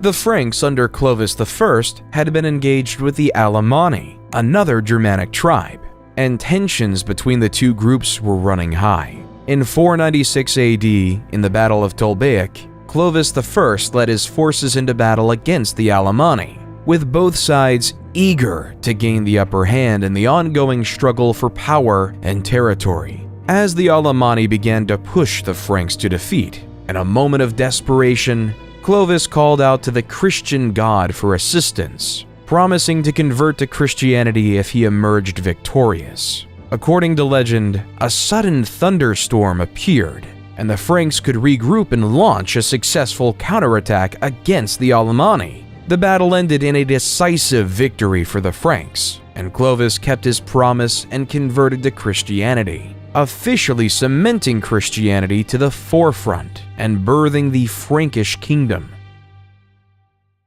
While the Western Roman Empire might have fallen, in the East, the Roman Empire was changing. Many historians argue that the Eastern Roman Empire, based out of Constantinople, should be considered a part of Rome. However, it is undeniable that under Justinian I would lead the eastern half into its next chapter in life, the Byzantine Empire. Whether it's a continuation of the Roman Empire before is a debate for another under. Under the leadership of Justinian I, like many Roman emperors before him, he would expand the Byzantine Empire to reach places such as Italy, North Africa, and even Spain.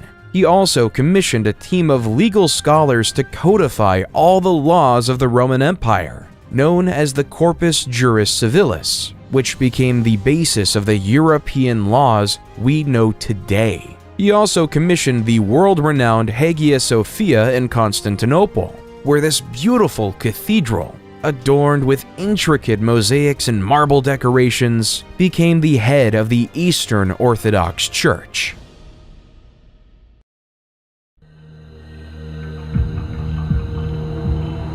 However, Jesus wasn't the only prophet at the time. In the small town of Mecca, a nomadic tribe called the Quraysh gave birth to a man who would change the religious world yet again: Muhammad. Muhammad was orphaned at an early age and was raised by his grandfather and later his uncle.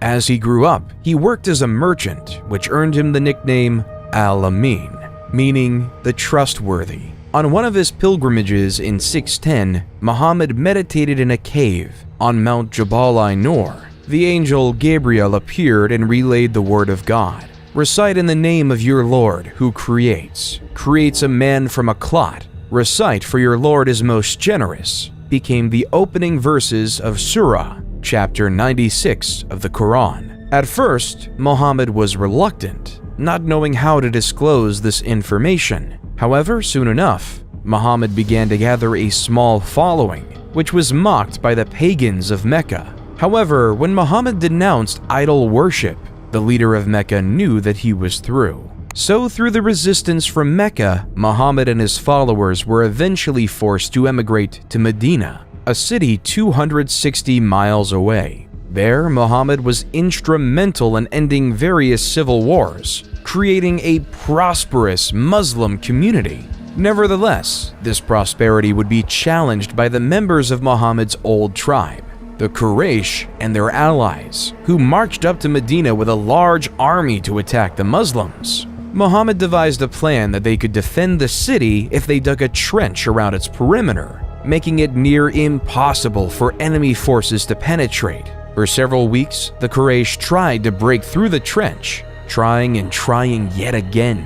Eventually, strong wind and heavy rain caused the Quraysh forces to abandon the siege, marking the Muslims as victorious. In 630, the Muslim army marched into Mecca, taking the city with minimum casualties. Muhammad gave amnesty to the enemy leaders who once opposed him, converting most of the Meccan population to Islam. At the time of Muhammad's death, the Muslims had successfully united the Arabian Peninsula under the banner of Islam. After Muhammad's death, a series of caliphs or leaders took over the leadership of the Muslim community, beginning with Abu Bakr, a close companion of the Prophet. Under the leadership of the caliphs, the Muslim community continued to expand its territory, conquering new lands and spreading the message of Islam. At first, Abu Bakr had his eyes set on the Byzantine Empire's provinces of Syria, taking over the crucial cities of Damascus and Jerusalem. Then in 636, the Arab forces invaded the Sassanid Empire, taking over their capital city in 637, marking the end of the Sassanid Empire. Onward to Egypt they went, where after years of fighting, they successfully defeated the Byzantine to take over the city of Alexandria in 642 AD, economically crippling the Byzantines. By 716, the Arab forces had conquered much of North Africa, Carthage, and Spain, so that by 716, the Arabs had an extensive empire from Lisbon to China. After consolidating their hold on the Iberian Peninsula, the Arabs launched raids into neighboring Francia, modern-day France. In 732 AD, they launched a significant invasion to expand their territory northward. The Arabs' forces, led by Emir Abdul Rahman al-Ghafiqi, quickly conquered several cities in the region, including Bordeaux and Tours. However, Charles Martel, the military leader of the Franks, assembled a large army to meet the Arabs in battle. The battle of Christianity versus Islam. Both empires wanted to keep their own faith. The Arabs wanted to impose their religion onto the Franks. The two forces clashed near Tours on October 10, 732 AD. The battle was fierce and lasted several days, with both sides suffering heavy casualties. In the end, though, Charles Martel and the Franks emerged victorious, and the Arab forces were forced to retreat back to Spain, ending the massive expansion of the Arabic Empire.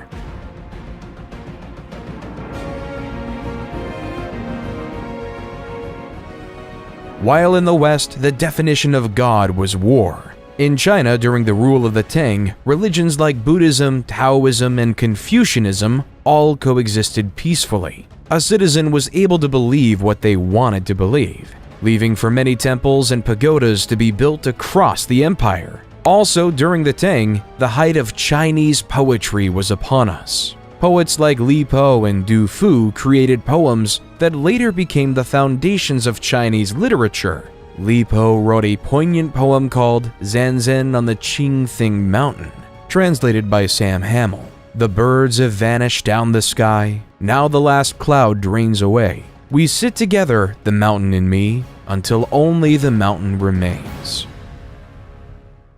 Charlemagne, also known as Charles the Great, became the king of the Franks in 768. Charlemagne was a skilled military leader who expanded the Frankish Empire through successful campaigns. He conquered much of Western Europe, including modern-day France, Germany, Italy, and Spain. Charlemagne was also a devout Christian and worked to spread Christianity throughout his empire. In 785, Harran was declared caliph instead of focusing on conquering like his brethren. He instead focused on the scientific growth in the new capital city of Baghdad. Harun al-Rashid wanted to create the House of Wisdom, a library and research center that attracted scholars from around the world. These scholars would come to the House of Wisdom with the desire to learn. They've translated the works of the past, as well as developing the science of algebra, chemistry, sociology, and the concept of infinity. While the Vikings had a different idea of progress. The Vikings were a group of uncivilized pagans from modern-day Scandinavia who wanted to gain material wealth. So June 8, 793 AD marked the beginning of the Viking Age in Europe. Lindisfarne was a small, isolated island off the northeast coast of England that was home to a famous monastery and considered one of Europe's most important centers of learning. On the day of the raid, a group of Viking warriors, likely from Norway or Denmark, landed on the island and attacked the monastery. The Vikings pillaged the monastery, killing many monks and taking others as slaves. The raid was a brutal and unexpected attack on a place of great religious and cultural significance, and it sent shockwaves throughout Europe.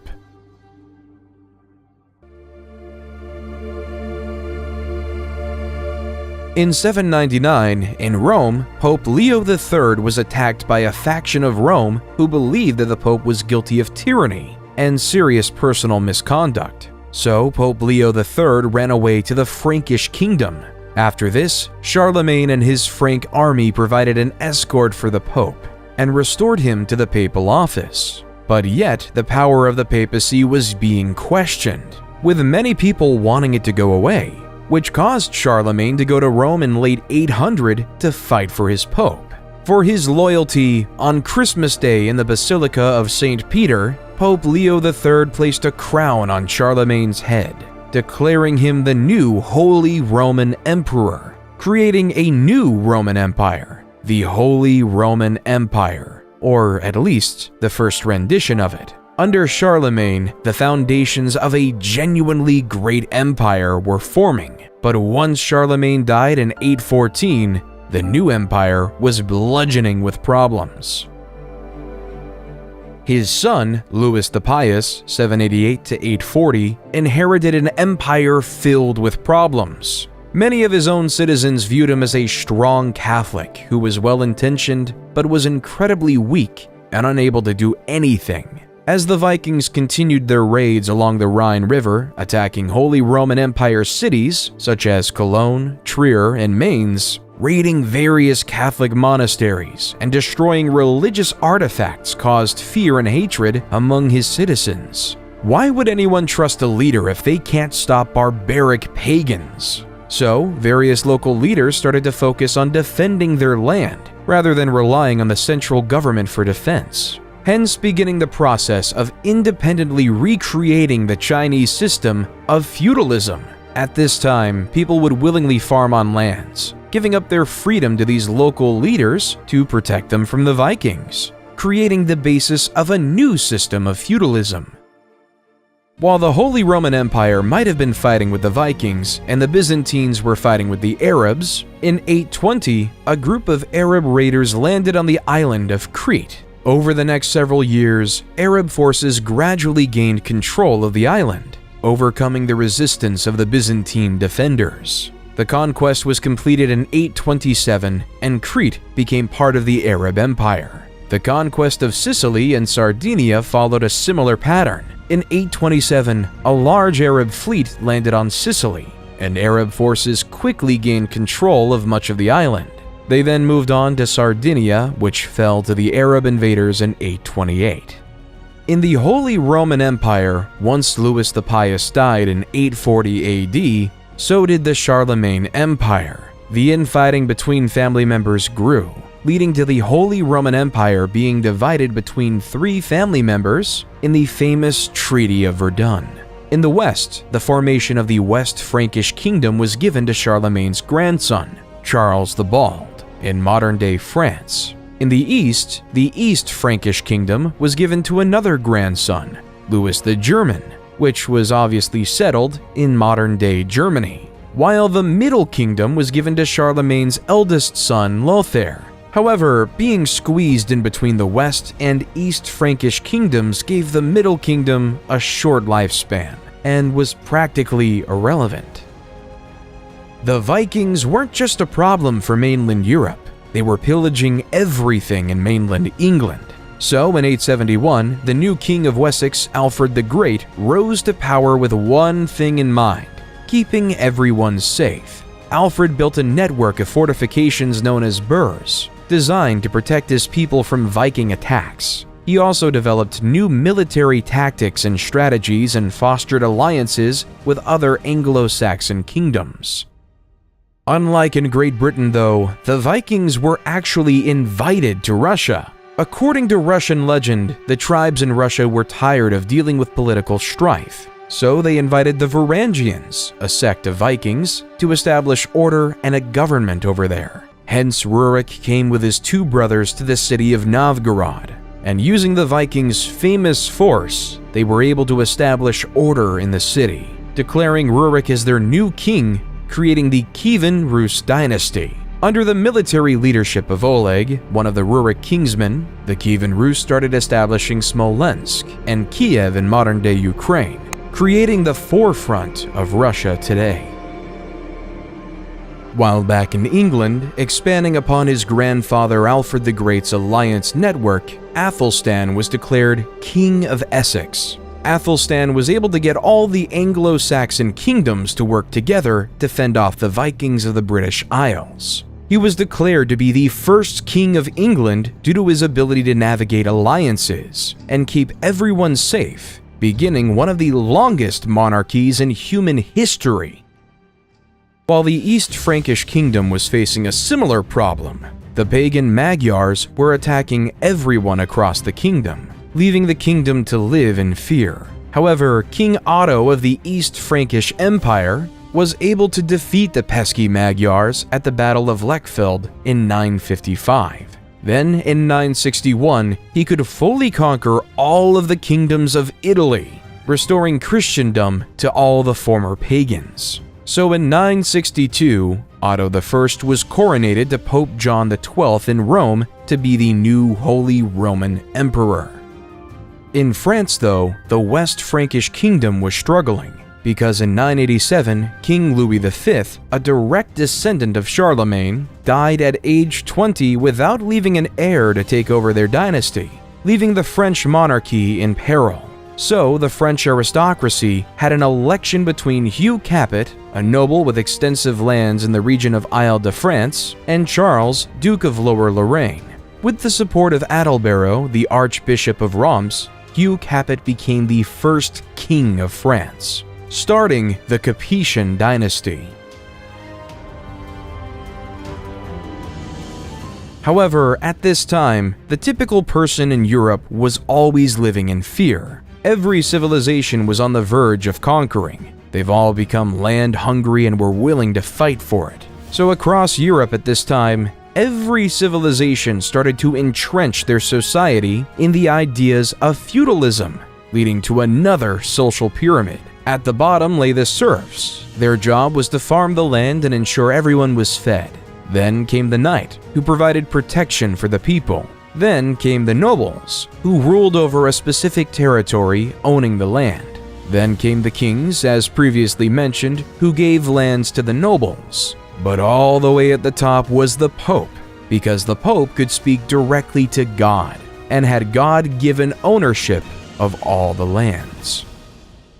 In the early 11th century, Leif Erikson was sent on a voyage to discover lands west of Greenland. If you look at a map, west of Greenland is the Americas. So Leif and his crew ventured to this new mystical land called Vinland, in modern-day Newfoundland, Canada. Leif and his crew spent the winter in Vinland, establishing a small settlement and trading with the local indigenous people. They also explored the surrounding area, which they found rich in natural resources, including timber, fish, and game. Leif and his crew returned to Greenland in the spring, where they were greeted as heroes for discovering new lands. Little did Leif know that he discovered a new continent for his European people.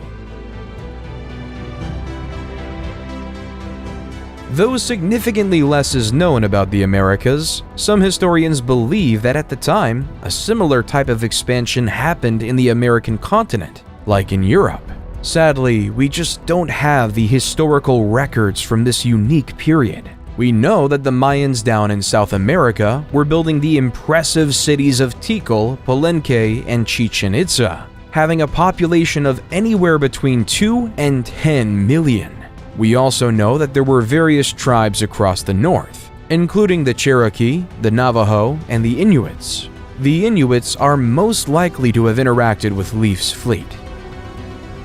While back in Europe, in the holy city of Jerusalem laid the very famous church, the Church of the Holy Sepulchre. According to Christian belief, this church was built on the day Jesus was crucified and resurrected. However, in 1009 AD, Arab Caliph al-Hakim ordered the destruction of this sacred holy site. All of the sacred sites were destroyed, leaving them completely annihilated. When the news reached Europe, Christians were horrified. Pope Sergius IV sent a circular letter to all churches, calling for a holy fight in the Middle East and the expulsion of Muslims from the Holy Land.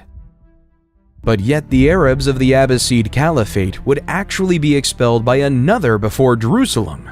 The Seljuk Turks, a Central Asian Turkic people of the Muslim faith, were beginning to grow their empire. In 1055, they took over the Abbasid Caliphate capital city of Baghdad. The Seljuk Turks initially respected the Caliph, but the Seljuks took over the city over time.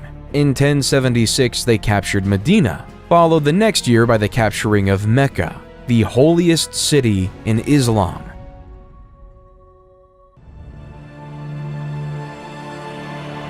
Due to this, the Muslim world wasn't ready for Pope Urban II at the Council of Clermont in 1095 to call upon all Christians to take up arms and liberate the Holy Land from Muslim rule. The Pope promised spiritual rewards and forgiveness of sins to those who joined the crusade, and many knights, nobles, and peasants were inspired to take up the cause. Many European nobles, such as Godfrey of Bouillon, Toulouse, Bohemond of Taranto, and Robert of Flanders, brought their armies from Europe on their journey to Jerusalem. While the Christians were united, the Muslims were divided and unable to put up a strong defense against the Crusaders. Hence, the Christians took over the county of Edessa in 1098, and finally the holy city of Jerusalem in 1099. However, the crusade wasn't done. In 1144, the Muslim forces led by Turkish ruler Ahmad ad-Din Zengi launched a siege against Edessa. The city was poorly defended, and the Crusaders could not resist the Muslim forces for long. After a siege of several weeks, the city was breached, and the Muslim forces overran the city, killing or enslaving much of the population. But the Christians weren't happy with that, so in 1147, the massive armies of Europe came back with attempts to free Edessa. The Crusaders faced significant logistical challenges, including shortages of food and supplies. They were also plagued by infighting and political rivalries, which called the campaign to be in ruin after the disastrous loss of the Battle of Annab in 1149, which resulted in the capture of King Louis VII and the loss of much of the Crusader army. While the Christians and Muslims were fighting, the Hindus in the Khmer Empire, under King Suryavarman II, built a fantastic temple for the Hindu god Vishnu called the Angkor Wat. Vishnu is an important god in Hinduism, known as the preserver and protector of the universe. He has 10 incarnations, or avatars, and is often depicted as having blue skin and holding 4 objects. As you approach Angkor Wat, you are greeted by a massive moat and a grand entrance gate adorned with intricate carvings of mythological creatures and deities. The main temple rises like a towering mountain, with intricate carvings and reliefs that tell the stories of Hindu mythology and the history of the Khmer Empire. The temple's galleries are lined with stunning bas-reliefs depicting scenes of battles, ceremonies, and daily life in ancient Cambodia. At the heart of the complex is the central sanctuary, a massive pyramid-like structure surrounded by smaller temples and courtyards. The sanctuary is considered the most sacred part of the temple, adorned with intricately carved statues and images of Hindu gods and goddesses. It was an incredible feat of human ingenuity.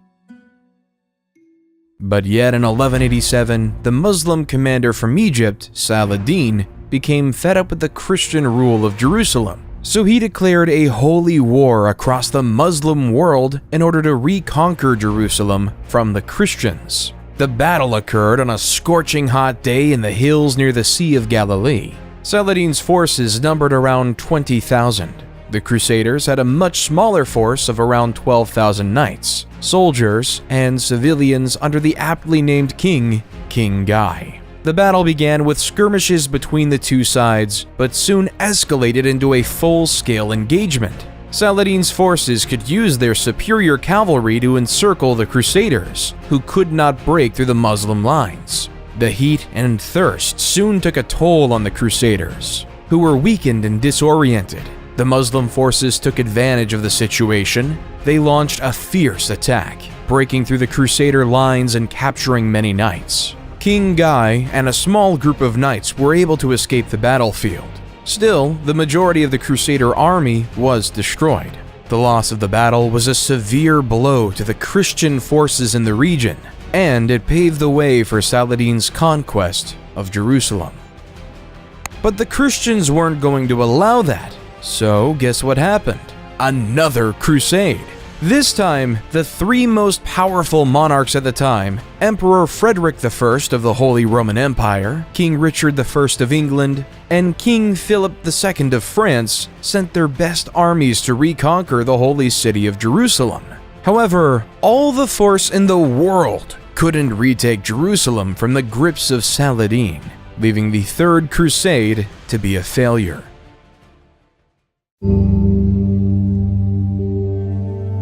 Genghis was born to a mother kidnapped by his father and forced into marriage. Legend holds that he came into this world clutching a blood clot in his right hand. Before he turned 10, his father was poisoned to death by an enemy clan. Genghis's clan then deserted him, his mother, and his 6 siblings to avoid having to feed them. However, he soon began to make friends with the other clans throughout the Mongolian mountainside. By 1206, he had united all the various tribes, uniting 1 million people. For the time, Genghis was quite progressive.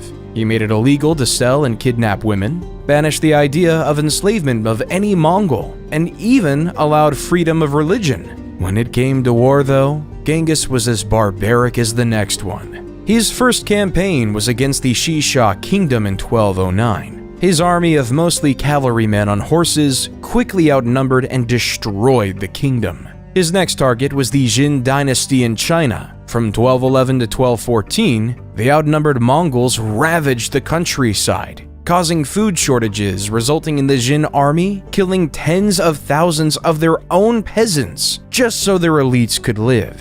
In 1214, the Mongols besieged the capital of Zhongdu, now Beijing, and burnt it to the ground. In the early 13th century, King John was facing increasing pressure from his barons, who were demanding greater rights and protections under the law. In response to their demands, John agreed to meet with the barons and negotiate a settlement. The result of these negotiations was the Magna Carta, a document that set out a series of rights and freedoms that the king could not violate. Among these rights were the right to a fair trial, the right to due process of law, and the right to be protected from arbitrary arrest and imprisonment. The Magna Carta also established the principle of habeas corpus, which required the government to produce a prisoner in court and provide a lawful reason for their detention.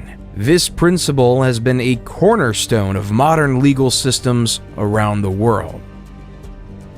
Then in 1217, there was another crusade, this time led by King Andrew II of Hungary and Duke Leopold VI of Austria, with the same goal in mind: to take over Jerusalem. The Crusaders successfully captured the city of Damietta in 1219, but they could not advance further into Egypt. After a series of setbacks, including capture and imprisonment of many Crusaders, the Christian forces were forced to abandon their campaign in Egypt. The Crusaders eventually agreed to a treaty with the Muslim forces, allowing them to leave Egypt unharmed, but without achieving their ultimate goal. Genghis Khan wasn't done though. In 1219, went to war against the Khwarezm Empire in present-day Turkmenistan, Uzbekistan, Afghanistan, and Iran. During his raids, the Mongol hordes swept through one city after another, taking over the likes of Bukhara, Samarkand, and Urgench. Skilled workers such as carpenters and jewelers were usually saved, while aristocrats and resisting soldiers were killed. Unskilled workers, meanwhile, were often used as human shields during the next assault. No one knows with any certainty how many people died during Genghis Khan's wars, in part because the Mongols propagated their vicious image as a way of spreading terror. At Genghis Khan's death, he controlled a massive territory from the Sea of Japan to the Caspian Sea. However, even more impressively, around 8% of the men in South Asia descend from Genghis Khan today. In 1228, Emperor Frederick II of the Holy Roman Empire tried to conquer the Holy Land, but failed, ending the Sixth Crusade. Of course, the Holy Roman Empire couldn't be the only one crusading. King Louis IX of France in 1248 decided to start the Seventh Crusade to retake Jerusalem, but he was taken prisoner by the Muslims and forced to pay a hefty ransom as he retreated. However, that didn't deter King Louis IX, because in 1270 he was at it again, trying to free Jerusalem from the grips of Muslim rule, but this time he died of dysentery. Once King Louis IX died, his troops retreated, creating the eighth and final time there was a crusade. In England, though, in 1295, England was making a diplomatic headway. In a letter summoning Parliament, King Edward I wrote, "Since a most righteous law of the emperors ordains that what touches all should be approved by all, so it appears that common dangers should be met by remedies agreed upon in common. As King Edward, I would then request 1/10 of the incomes of nobles and 1/11 of the income of knights, creating one of the first parliaments we would see in the New Age." While down in Africa, a leader of extravagant wealth, Mansa Musa, was gaining power.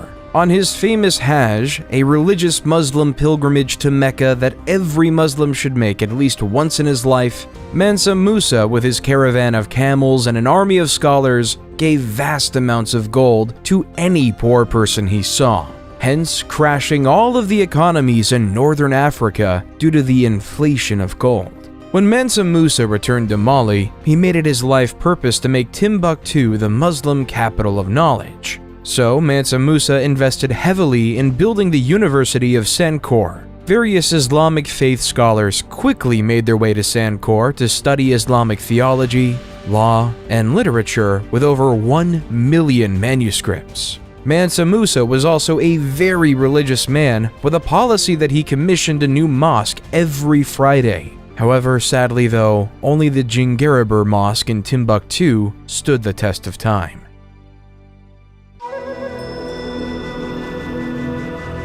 In the Americas, though, another built on riches was being created.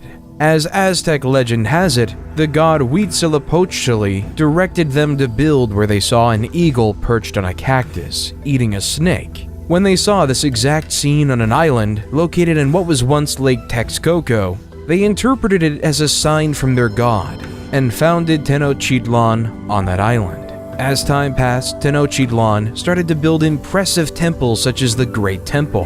The Great Temple comprised of two main structures, dedicated to the gods Huitzilopochtli and Tlaloc. The city itself was most fascinating. It was designed with a complex system of canals and causeways to help control flooding and facilitate transport across the city, while they started to farm on floating gardens known as chinampas on the shallow waters of Lake Texcoco, which were used to grow crops such as maize, beans, and squash.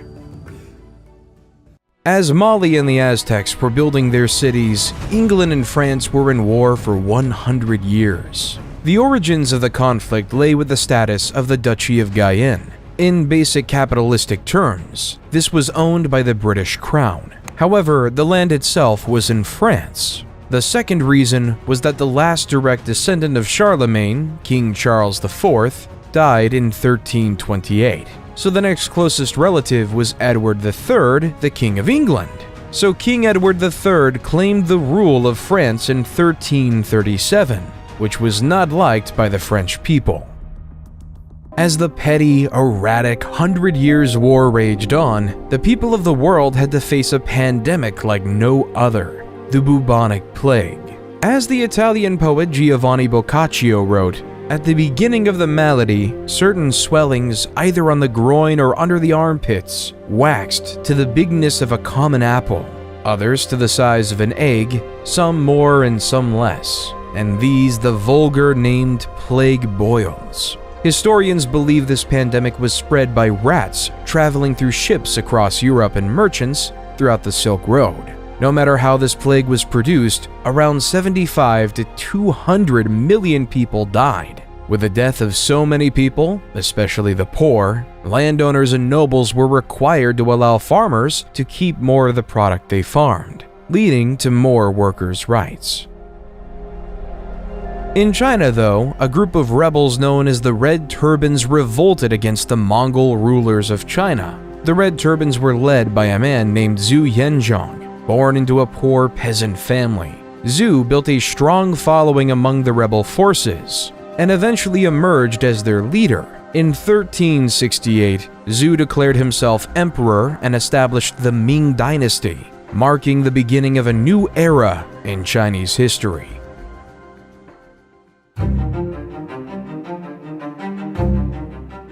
In 1428, at the age of 16, Joan left her home in the village of Domremy and traveled to the court of Charles VII, where she asked for permission to lead the French army against the English. At first, her request was met with skepticism and disbelief. Still, Joan persisted and eventually won the support of the French commanders. Joan's first major military victory came in the Siege of Orleans in 1429. She led the French troops in a series of daring attacks on the English forces, and she broke the siege and liberated the city. This victory boosted French morale and helped to turn the tide of the war in their favor.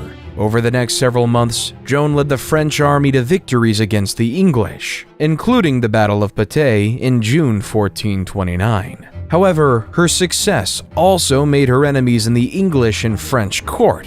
In 1430, she was captured by the English and put on trial for heresy and witchcraft. Joan was subjected to a grueling trial. She was accused of various crimes, including dressing in men's clothing, practicing sorcery, and hearing voices. Despite the odds against her, Joan remained steadfast in her faith and her belief that she was carrying out God's will. In the end, Joan was found guilty and sentenced to death by burning at stake. She was executed on May 30th, 1431, at 19. Then, 20 years later, in the Battle of Castilian, Charles VII of France led a French army which defeated the English army, effectively ending English territorial claims in France. While back in the great city of Constantinople, the Byzantine Empire was declining, weakened by years of war, political instability, and economic turmoil. In contrast, the Ottoman Empire, led by Sultan Mehmed II, was on the rise, and the Sultan saw an opportunity to expand his empire and gain control of the strategic city of Constantinople. By 1453, Mehmed II led an army of 80,000 soldiers, including elite Janissary troops and a powerful artillery force, to besiege Constantinople. The Byzantine defenders, led by Emperor Constantine XI, were vastly outnumbered and outgunned. They faced a seemingly impossible task to hold off the Ottoman assault. The Ottomans bombarded the city with artillery for nearly 2 months, causing extensive damage to the walls and fortifications. The Byzantine defenders, meanwhile, struggled to maintain morale and keep their troops fed and supplied. Then, on the fateful day, May 29, 1453, the Ottomans launched a massive assault on the city. Climbing up, covered by siege towers, they were able to breach the walls and gain access to the city.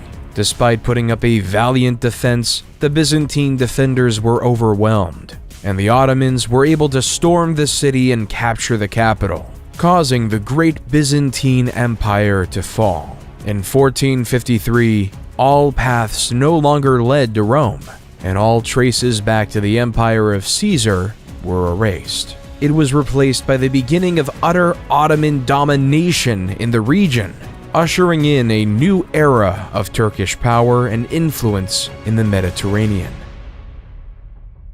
While the Byzantines might have been falling, the Russians were finally gaining their independence. At the time, the Mongol Empire was ruling over Russia, demanding that various Russian towns pay tribute or face the wrath of the Mongols. However, in 1472, Ivan the Great refused to pay such tribute. Over the next several years, he built up his military strength and was able to drive out the Mongol garrisons from various cities and towns throughout Russia. In 1480, the Mongols demanded that Ivan pay tribute or face military action, but after a tense standoff, they finally retreated.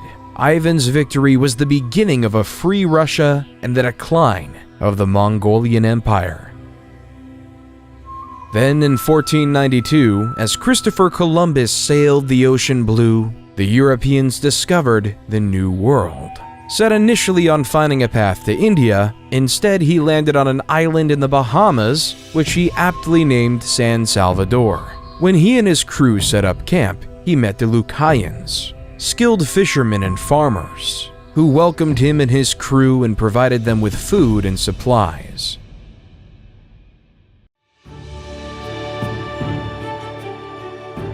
While back in Europe, a golden age of culture was upon us. In 1503, Leonardo da Vinci painted the Mona Lisa. Da Vinci's biographer, Walter Isaacson, says, "The Mona Lisa, to me, is the greatest emotional painting ever done. The way the smile flickers makes it a work of art and science because Leonardo understood optics, the muscles of the lips, and how light strikes the eye. All of it goes into making the Mona Lisa smile so mysterious and elusive." In 1504, Michelangelo sculpted David, Michelangelo would say, "In every block of marble, I see a statue as plain as though it stood before me, shaped and perfect in attitude and action. I have only to hew away the rough walls that imprison the lovely apparition to reveal it to the other eyes as mine see it." While in 1506, Michelangelo was painting the magnificent painting of the Sistine Chapel. While in the political world, Niccolò Machiavelli is one of, if not the most influential, pieces of literature we have today. The Prince is a political manifesto that comments on the past civilizations we've heard about in this video. Machiavelli writes, "It is much safer to be feared than loved, because love is preserved by the link of obligation, which, owing to the baseness of men, is broken at every opportunity for their advantage. But fear preserves you by a dread of punishment which never fails." Think about the ordinary farmer. Think about the man who spends generations of their life farming, giving heavy taxes to a noble lord for doing nothing except protecting them. Why won't the farmers rebel? It's because they're afraid of what would happen without their leaders. Without the elites, the Huns or the Mongols can come to your farm and destroy you on their own. So you live in fear as to what might happen to you, leaving you to give your wheat to said leader.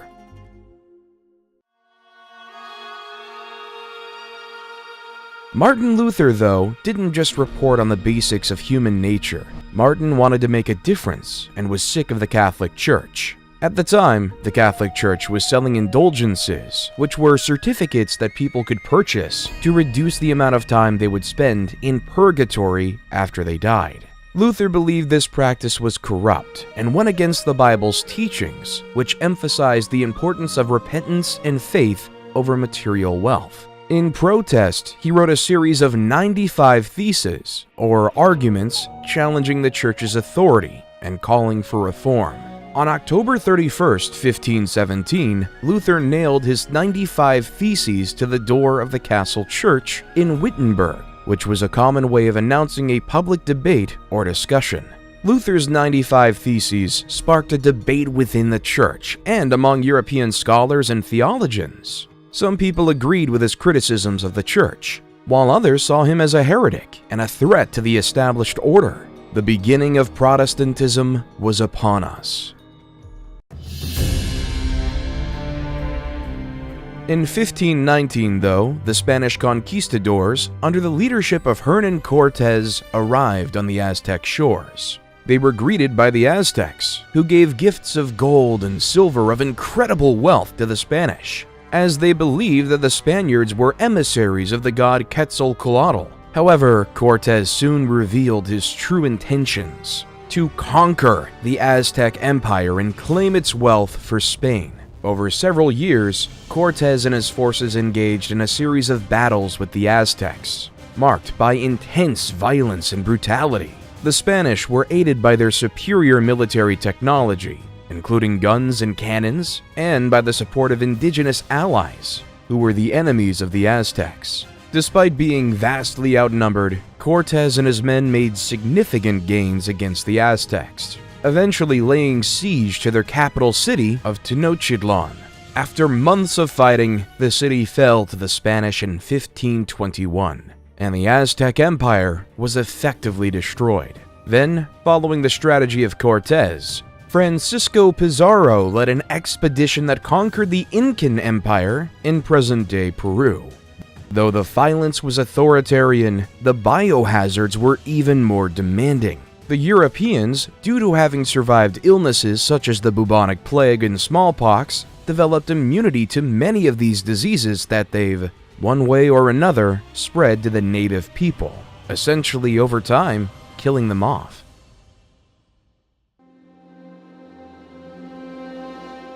Under Suleiman the Magnificent's leadership, the Ottoman Empire became one of the most powerful and influential empires in world history. Suleiman was a brilliant strategist and military leader, and his reign was marked by significant conquests and political achievements. Like many other leaders, he set out to conquer the world. By the end of his reign, Suleiman the Magnificent presided over a vast empire, that stretched from southeastern Europe to the deserts of Arabia and from the shores of the Mediterranean to the plains of Persia. His conquests included the capture of Belgrade and Budapest in Europe, Jerusalem and Mecca in the Middle East, and Tabriz and Baghdad in Persia. The Ottomans also became the dominant naval power in the Mediterranean, with control over North African cities such as Algiers and Tunis, creating the dominant Ottoman civilization.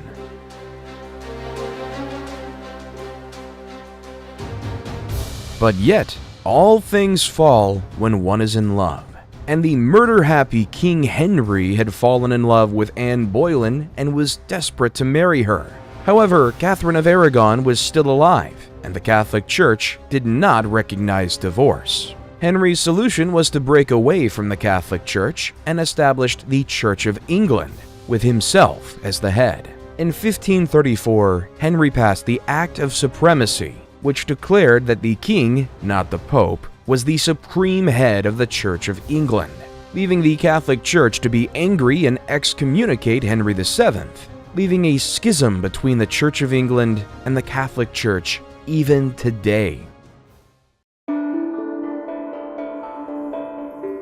Ivan the Terrible is now the ruler of Russia. In the early years of his reign, Ivan enjoyed significant success, launching military campaigns against neighboring kingdoms and expanding Russia's borders. He also oversaw the construction of magnificent public works, including St. Basil's Cathedral in Moscow. However, as Ivan grew older, he became increasingly paranoid and erratic. He launched a series of brutal purges and executions, targeting anyone he perceived as threatening his power. He also had a volatile temper, lashing out at advisors and nobles who dared to question his decisions. In 1560, Ivan suffered a devastating personal loss when his beloved wife Anastasia died. This event seems to have triggered a significant psychological breakdown, and Ivan became increasingly unstable and violent. He launched a series of bloody campaigns against his own people, including the notorious Oprichnina, a campaign of terror and repression that killed thousands of Russians and destroyed countless homes and families, truly deserving of the name Terrible.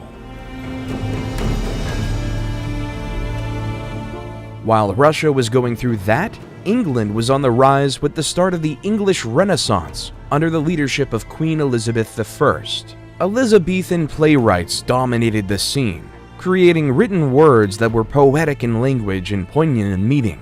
They've even written plays about people we've already talked about. William Shakespeare wrote many plays, including Histories, Julius Caesar, which was about the assassination of Julius Caesar, King John, which was about the 100 Years' War, and Henry VII was a play about showing human needs to gain power. Other notable playwrights who filled the scene were Christopher Marlowe, Ben Jonson, and John Webster. While on the other side of the world, the English colony of Jamestown was forming in Virginia, under the Virginia Trading Company. Slightly up north, Samuel de Champlain was establishing the French colony of Quebec in Canada. While back in the Old World, they were having a new era of fighting, the 30 Years' War. This time, it was between the Protestants and the Catholics. It began in 1618 when the Holy Roman Emperor attempted to impose Catholicism on the Protestant population of Bohemia. The Bohemians rebelled, and soon the conflict spread throughout the region.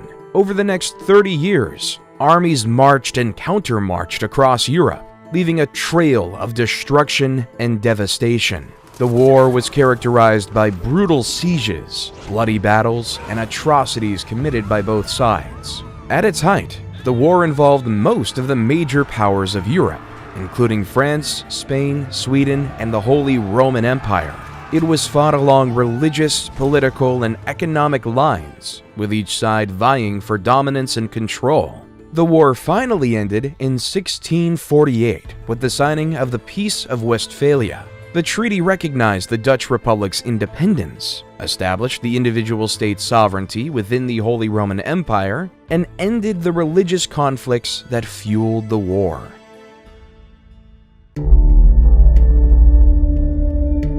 While in China, the Ming court was plagued by corruption, factionalism, and economic decline. The emperor at the time, Chongzhen, faced mounting pressure from his advisors to strengthen the military and defend against the Manchu threat. However, his efforts were hindered by infighting among officials and a lack of resources. In 1644, the Manchu army, led by Prince Dorgon, launched a massive invasion of China. The Ming army, weakened by years of neglect and corruption, was no match for the highly disciplined and skilled Manchu forces. The Manchus quickly conquered Beijing and installed their puppet emperor, ending the Ming dynasty, continuing the cycle of dynasties in China.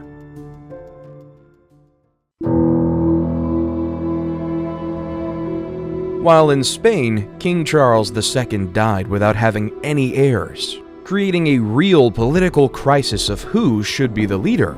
King Louis XIV of France supported his grandson, Philip, as the rightful heir to the Spanish throne, hoping to secure French influence over Spain and its territories. On the other hand, Emperor Leopold I of Austria supported the candidacy of Archduke Charles, a member of the Habsburg dynasty, who was seen as a potential ally against French expansionism.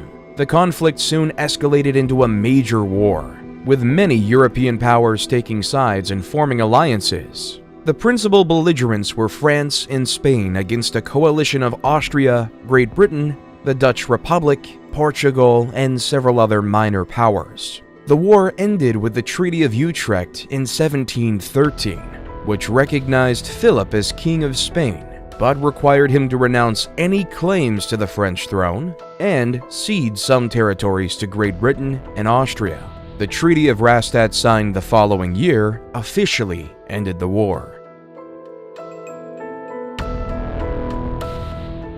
In 1707, the Acts of the Union were passed by the Parliaments of England and Scotland, which united the two kingdoms into a single political entity known as Great Britain, hence creating the legal foothold that is Great Britain. However, Scotland took a disliking to this. There were protests and uprisings in the years following the Union, including the Jacobite risings of 1715 and 1745, which aimed to restore the Scottish monarchy and independence.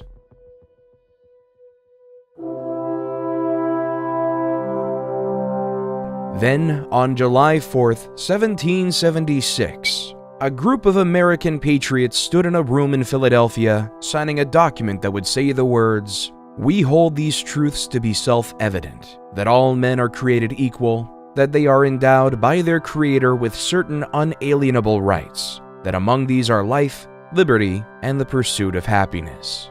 War in the Americas was on. But back in Europe, the tone was quite different. Adam Smith published the famous book, The Wealth of Nations, The Foundations of Laissez-faire Economics, which essentially says the market would balance itself out over time. In Austria, Mozart was performing his magnum opus, the Hafner Serenade. Mozart's Hafner Serenade is a charming and elegant work featuring courtly dance music and light, lyrical melodies. Its graceful melodies, subtle harmonies, and elegant instrumental writing characterize it.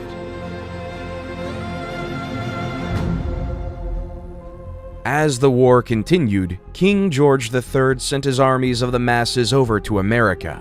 Though the colonists had little military training, their knowledge of the terrain and guerrilla tactics made them nearly invisible. At the same time, the Red Army coats were easy to see for the Americans. In the summer of 1781, George Washington and French General Rochambeau marched their forces south to Virginia, where they laid siege to Cornwallis and his army at Yorktown. The British were trapped and could not escape by land or sea. The siege dragged on for weeks. The American and French forces bombarded the British with artillery, They dug trenches to inch their way closer to the British defenses. The French Navy defeated the British Navy in a crucial naval battle off the coast of Virginia, cutting off Cornwallis's only escape route by sea. On October 14, 1781, the American and French forces launched a massive assault on the British defenses. The British fought valiantly, but were vastly outnumbered and outgunned, and they soon began to falter. On October 19th, Cornwallis surrendered his army to Washington, effectively ending the war. The victory at Yorktown was a decisive moment in the war, and it marked the end of British rule in America and the beginning of a new experiment. With America finally being free from the totally tyrannical grips of Britain, they had one issue. How were they going to lead? Were they going to make General George Washington their monarch? Therefore, democracy was chosen. However, Plato made a good point many years ago, that the common man was incapable and not wise enough to pick a better leader to lead them to success. So the American-founded Constitutional Convention came up with this idea of the Electoral College, where the common man would vote for a particular person who would then have a say in who could be president. So instead of the president being directly voted on by the people, they would vote on elites, who would then vote for the president directly.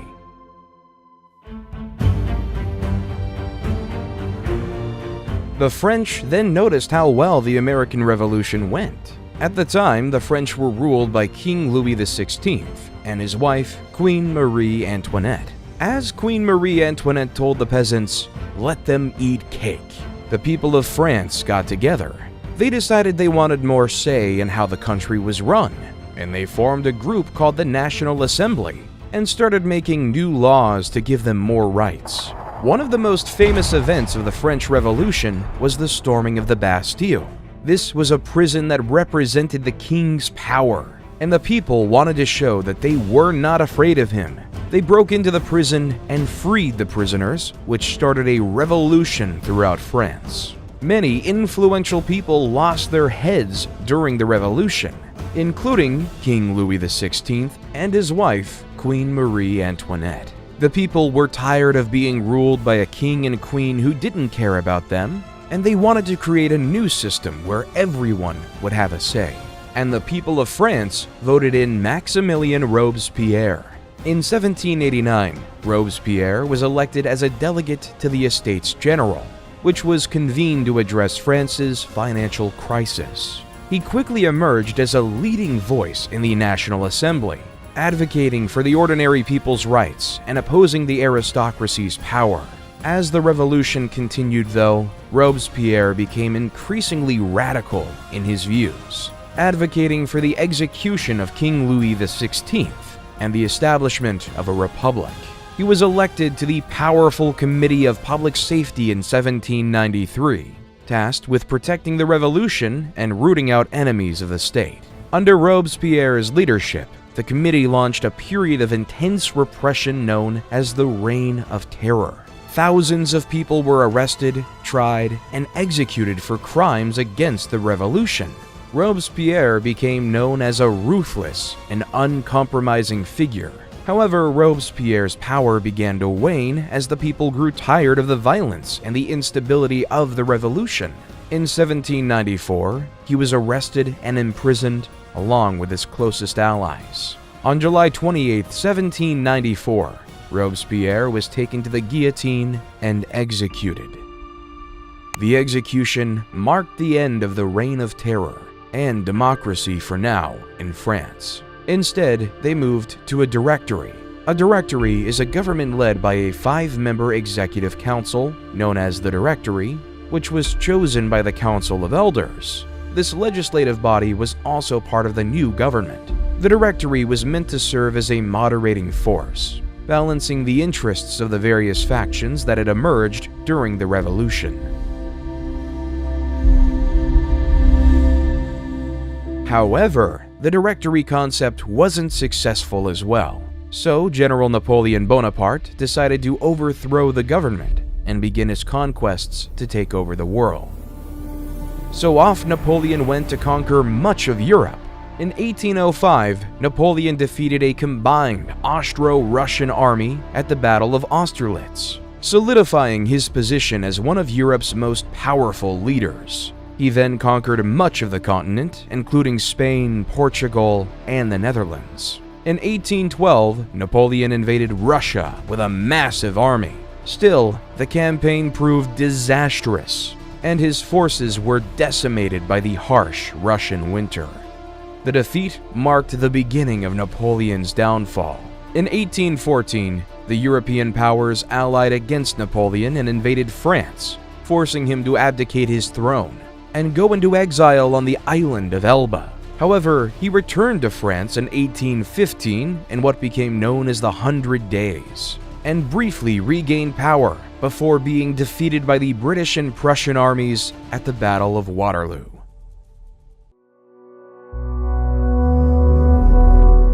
While back in the Americas, Simón Bolívar was on his military campaigns to free Latin American countries from the grasp of the Spanish colonial rule. Bolívar began his military campaigns in Venezuela in 1810, where he led a successful uprising against the Spanish colonial authorities. He then moved on to Colombia, where he won a series of important victories against the Spanish, including the Battle of Boyacá in 1819, which secured the independence of Colombia. Bolívar then turned his attention to Ecuador and Peru, where he won a series of decisive battles that helped secure both countries' independence. He captured the city of Lima in 1824, effectively ending Spanish control of Peru. Bolívar's final military campaign was in Bolivia, where he led the fight for independence against the Spanish in 1825. Bolivia was named in honor of Bolívar, who played a critical role in its liberation.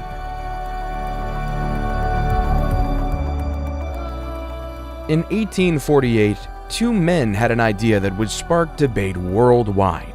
Karl Marx and Friedrich Engels wrote the book called The Communist Manifesto, which is a book about the idea of communism, where instead of a capitalistic system, where the nobles or bourgeois own everything and the workers and proletariats work for slave wages, instead, what if the proletariats owned the means of production and all worked together? As Marx and Engels would write, let the ruling classes tremble at a communistic revolution. The proletarians would have nothing to lose but their chains, and they have, and they'd to win.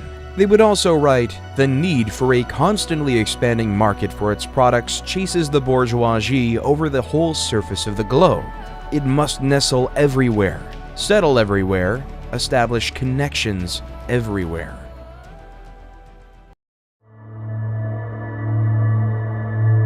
Right after the writing of the Communist Manifesto began a period in Europe known as the Scramble for Africa. It all began in the 1870s when European countries began to explore the interior of Africa, looking for new territories to claim and resources to exploit.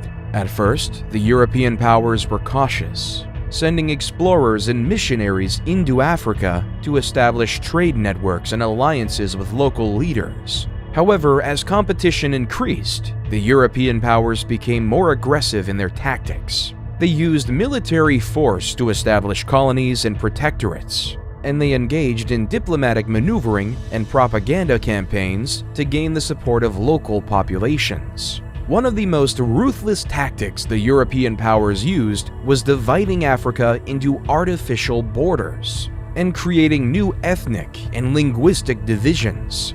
This created tensions and conflicts between different African groups, which the Europeans used to their advantage, creating a European stronghold over the continent of Africa to increase their profits. The scramble for Africa came to an end as a result of several factors, including changing international politics, economic realities, and rising African nationalism. One of the key factors that contributed to the end of the scramble for Africa was the changing balance of power in Europe. By the early 20th century, European powers were increasingly focused on competition with each other, particularly in Europe itself, and were less interested in acquiring new colonies in Africa. This was due in part to the growing tensions between European powers that would eventually lead to the outbreak of World War I in 1914. Because on June 28, 1914, a shot was heard around the world with the assassination of Archduke Franz Ferdinand. Franz Ferdinand was the heir to the throne of Austria-Hungary, and his assassination by a Serbian nationalist named Gavrilo Princip sparked a diplomatic crisis that quickly escalated into a global conflict. In the aftermath of the assassination, Austria-Hungary declared war on Serbia, triggering a complex web of alliances and treaties that drew other countries into the conflict. Germany, an ally of Austria-Hungary, declared war on Russia and France, while Great Britain, which had a treaty with Belgium, declared war on Germany. Within weeks, most of Europe was embroiled in a brutal and devastating conflict. In November 1918, after 4 years of brutal fighting, the Allied powers and the Central Powers agreed to an armistice, effectively bringing an end to the war and the demise of the Ottoman Empire. On November 11th, the armistice went into effect, and the guns fell silent across Europe.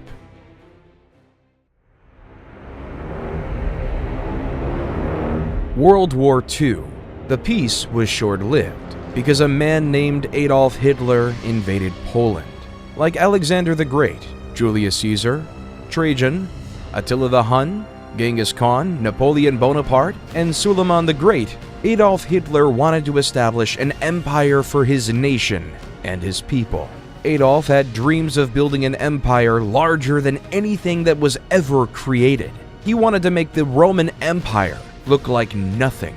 However, for the sake of the world, and especially those Hitler viewed as undesirable vermin, in April 1945, Soviet forces began a massive assault on Berlin. After weeks of intense fighting, the city fell on May 2nd, and German forces surrendered. Meanwhile, Allied forces were closing in from the west, and on May 7th, Germany signed an unconditional surrender, officially ending the war in Europe. A few months later, after the bombings of Nagasaki and Hiroshima, Japan surrendered as well, leaving the war to be over.